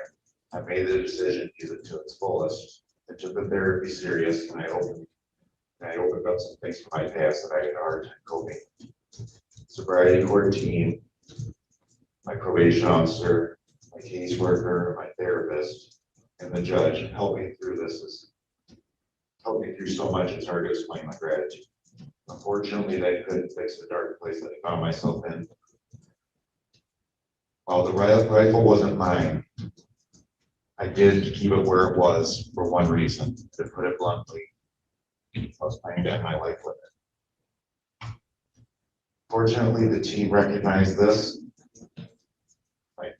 My therapist, Kim, convinced me to try a medication change. My caseworker, Jamie, helped me make the appointment and keep it. They all encouraged me to fight through. I did. For the first time in my life, I fought for myself. They gave me medication a chance, and it worked. Not just the medication, but having a real, genuine support and people who care behind me. Through all of this, I learned a lot. But the most impactful thing is that I'm worth something. I learned that I'm not my past. I'm not the culmination of my mistakes. I've been able to grow and find the self-worth that I was lacking. I was in a desperate place, a desperate, narrow place, and I couldn't see another way out. Luckily, the people in sobriety court saw it and helped me pull out of it. With therapy and new medication, positive support, I feel confident enough to advocate for myself now. I went over 13 years without so much as a ticket after successfully completing parole. I admit that I wasn't better though. I didn't know exactly how hard I was struggling every single day until I entered the program. Ultimately, I have you to thank, regardless of what happens today. I can't thank you enough for the program. I hope that my actions don't put any negative light on the program. I won't let this be a disaster or setback. Thank you, sir. Mr. Rakowski, anything we have for people? Your Honor, it's another circumstance of Operation Nighthawk. And the compliance check done by DOC. I've reviewed the record from Ms. Kern, the letter that she supplied to Mr. Morosky. We just ask you take that into account when you're fashioning a fair and just sentence in this matter. Thank you. Well, Mr. Martin, if you're saying, if what you were saying is true, I'm not here to doubt, but your life is much more important than that, clearly, because the court would not have given you the opportunity for TRSC or TRRC, either program, without thinking you were at least worthy of it. Because you've had a prior prison stint, right? Yes. So you know the drill, you know the routine. So number one, your life is more important than that. Number two, understanding your life is more important than that, you also know better. You're a convicted felon. You have no business possessing a firearm, period. Even though you may say it's not yours, if I recall correctly, there were shells purchased in March.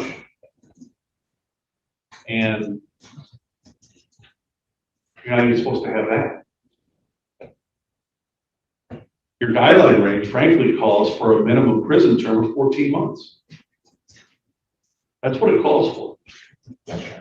And this is, as Mr. Rakowski stated, another example of the Nighthawk program where probation is going out and checking on probationers to see whether they're towing the line. That's the idea of probation, just to toe the line. That's all you need to do. You toe the line, you complete your terms of probation. They're not easy, but you complete them, you move on, you learn from it, and you lead a better life. Sadly, that's not what happened here. Obviously, someone in TRSC a number of people believe in you. And that's clearly shown by the fact that apparently you're approaching step 4, correct? Yes, Your Honor. The final step, which is huge. The letter the court had a brief opportunity to review the letter as well. And that shows what's been going on as well, and the chance for a brighter future. But Mr. Martin, you know full well you cannot be having or possessing firearms in any way, shape, or form. Fortunately, you didn't use it for the purpose you claimed you were going to use it for. But at the end of the day, you still need to be held accountable for this. Your Honor, the guideline range in this file was 9 to 23 months. Stand corrected. Oh, I'm looking at the prior. I'm looking at the prior. That is the OWI 3rd. It was 14 to 43. The court deviated below it. Thank you, Mr. Morosky. You're welcome. Thank you. Will be the sentence of this court that the defendant served 365 days in the county jail with 6 days credit. Crime victims assessment of $130. Attorney fees are waived. $68 in state costs will be ordered. Firearms and ammunition seized will be forfeited to the Sheriff's Department for disposition. Again, 365 with 6 days credit. I have no objection to PA 511 or work release. That's court sentence. My duty to inform you of the right to seek leave to appeal. If you're financially unable to provide counsel of your own choice, court will assign counsel for your public expense. Please initial the receipt questionnaire form requesting the assignment of counsel, both of which must be executed under oath and filed with the clerk of the court. Roski, you had that down. There's, I thought we traded those.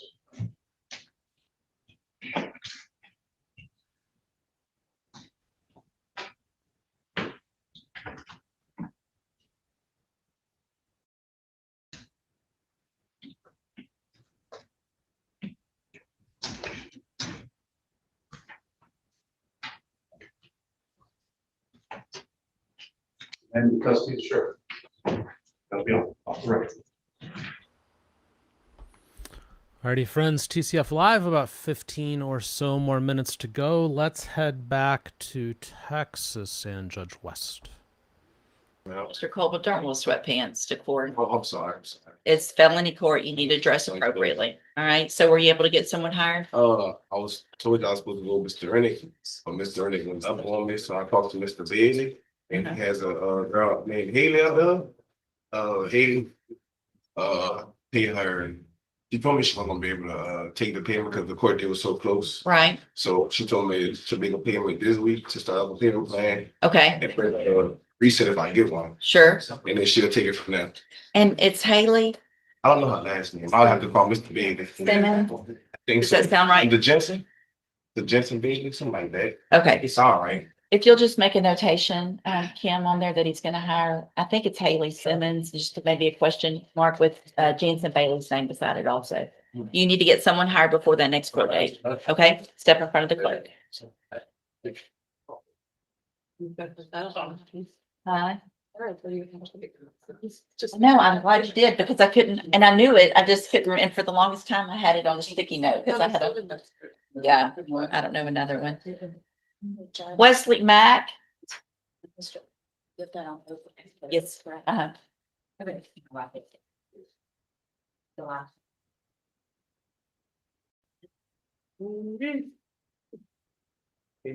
Happy Monday. Good morning. Good morning. You're Wesley Mac. And Mr. Mac, this is your initial appearance in cause number 26 DCCR 0776.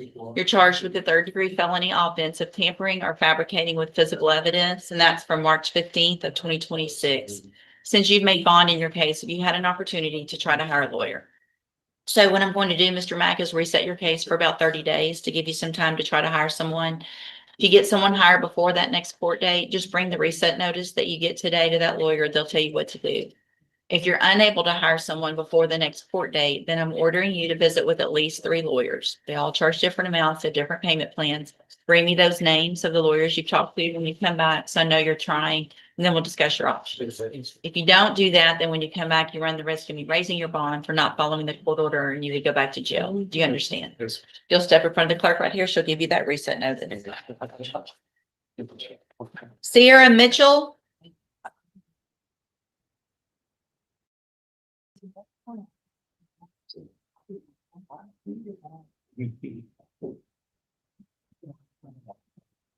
Good morning, ma'am. Okay. You're Sierra Mitchell. And Ms. Mitchell, this is your initial appearance in cause number 26 DCCR 0779. You're charged with the state jail felony offense of abandoning or endangering a child with intent to return. That's from March 31st of 2026. Since you've made bond in your case, have you had an opportunity to try to hire a lawyer? All right, so what I'm going to do, Ms. Mitchell, is reset your case for about 30 days, give you some time to try to hire someone. If you get someone hired before the next court date, just bring the reset notice that you get today to that lawyer. They'll tell you what to do. If you're unable to hire someone before the next court date, I'm ordering you to visit with at least 3 lawyers. They all charge different amounts of different payment plans. Bring me back the names of those that you've talked to, so I know you're trying, and then we'll discuss your options.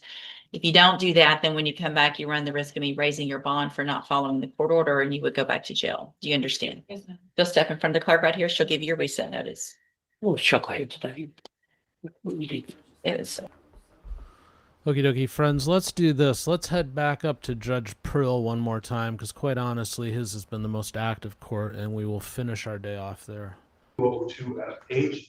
It's time of day set for probation violation hearing. The defendant appears by the Zoom application, represented by attorney Michelle R. Siv, who is in the courtroom. People are represented by prosecuting attorney Timothy J. Rapowski. Court's been advised that there's been a development in the plea. Is that correct, Ms. Siv? Yes, Your Honor. After discussing this with my client, she will be pleading no contest to all of the allegations. So it would be due to the financial civil liability and to the pending criminal matter that is still in the court. Thank you. Mr. Wallace, any objection to that? No, Your Honor. All right, thank you. Ms. Montgomery, would you please raise your right hand? Do you solemnly swear or affirm that the testimony you're about to give in this case is the truth, the whole truth, nothing but the truth, so help you God? Yes. Thank you. Any objection to proceeding with the defendant by Zoom? No, no objection. Okay, thank you. Miss, your name is Cassandra Rose Montgomery, Yes, Your Honor. and you heard what your attorney stated regarding you wish to enter no contest pleas for all counts in this matter for the probation violation allegation. Is that correct? Yes, Your Honor. Have you had sufficient time to speak with Ms. Siv about all this? Yes, Your Honor. Do you need any additional time to speak with her? No, Your Honor. Is there anything affecting your mind or brain making it difficult to make important decisions? No, Your Honor. Do you have a clear mind? Yes, Your Honor. Ms. Montgomery, you were originally arraigned on these allegations some time ago, and the court advised you of all of your rights, and the court had also advised you of the maximum sentence supposed to impose. Do you remember all that? Yes, Your Honor. And do you wish the court to go through the rights again? No, Your Honor. All right. You understand the maximum sentence the court can impose as well? Yes, Your Honor. All right. First, I'll ask Ms. Siv, as to all counts alleging violation of probation. Ms. Montgomery, is your plea no contest? Yes, Your Honor. Is there something the court can utilize for purposes of protection? Yes. Any objection with the fact that it would be no contest? No objection, Your Honor. I believe you say civil liability as well, potential criminal liability, frankly. Okay. See that bad.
Court takes judicial notice of the court file regarding the probationary conditions.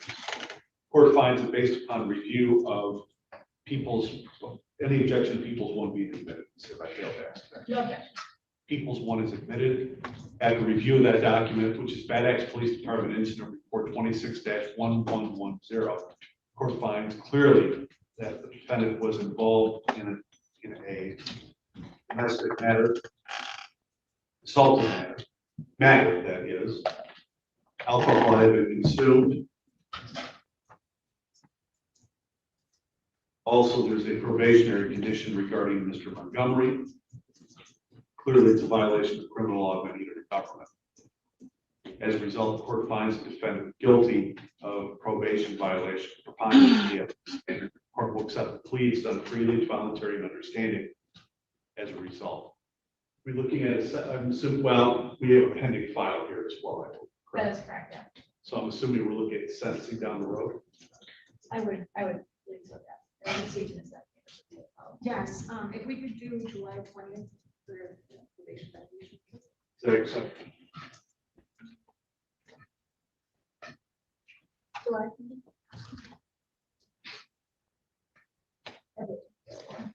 All right. Yes, I'm already here. Okay, thank you. Sentencing July 20, correct? Yes. 2026 at 9 a.m. Prior to sentencing, the court is ordering an updated probation violation report to be prepared, provided to both counsel and court at least 2 days prior to the sentencing. Status regarding any bond. For bond, I believe is set at 500,000 cash or surety. I would clearly ask the court to consider a much lower that this person may be able to post. I feel that $500,000 is out of the question, way too high for this case. Prior to her incarceration on the allegations, she had been involved with multiple services in regards to having her treated for mental health, for housing, for parenting time classes, and this is all of her children.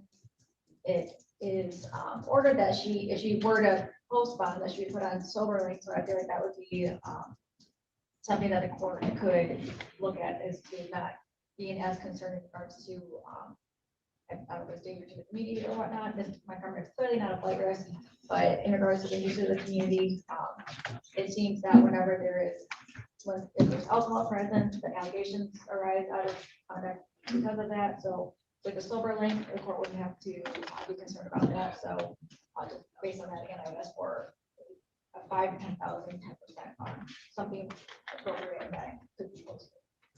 Mr. Wallace, your position. We need to change it up for the court. Mr. Rakowski, But that ain't nothing. tag team. I argued bond before, Your Honor. We asked for that 500,000, I think was originally because of the incident that the court has the police report. The court had to read the police report, got a chance to look at the photographs. We used the photographs before, and that's why we'd asked for the court to consider continuing bond. I would note that the bond downstairs, Your Honor, is set at $50,000 cash surety in the underlying file for that matter, which is set for prelim tomorrow. And the court recalls that relative to the original bond that was set. Doesn't appear to be a flight risk under MCR 6.120, but there's certainly a threat to the community, to the public at large. The defendant was on probation at the time of this alleged incident, at least down at district court where it's currently charged. The court had services in place through probation. There were no contact provisions. They were all violated, at least for purposes of probation violation. The court will reduce the bond, but it's going to be $100,000 cash surety. There's a significant threat to the community at large. That'll be off the record. Okie dokie, friends, that does it for today. Episode 306 is in the books. I hope you all enjoyed. I know that I did. You'll notice the outro screen is a little bit different. A thank you to channel members is now present. A thank you to mods is now present. And I'm going to leave you every day with a little bit of wisdom. Today's wisdom: if one gives answer before he hears, it is folly and shame. That comes to us from Proverbs. So chew on that a little bit as you go out and enjoy your day. We will be back tomorrow, 9 a.m. Eastern, 6 a.m. Pacific, a half an hour earlier if you are a channel member. Go have yourselves a great day. Take care. God bless.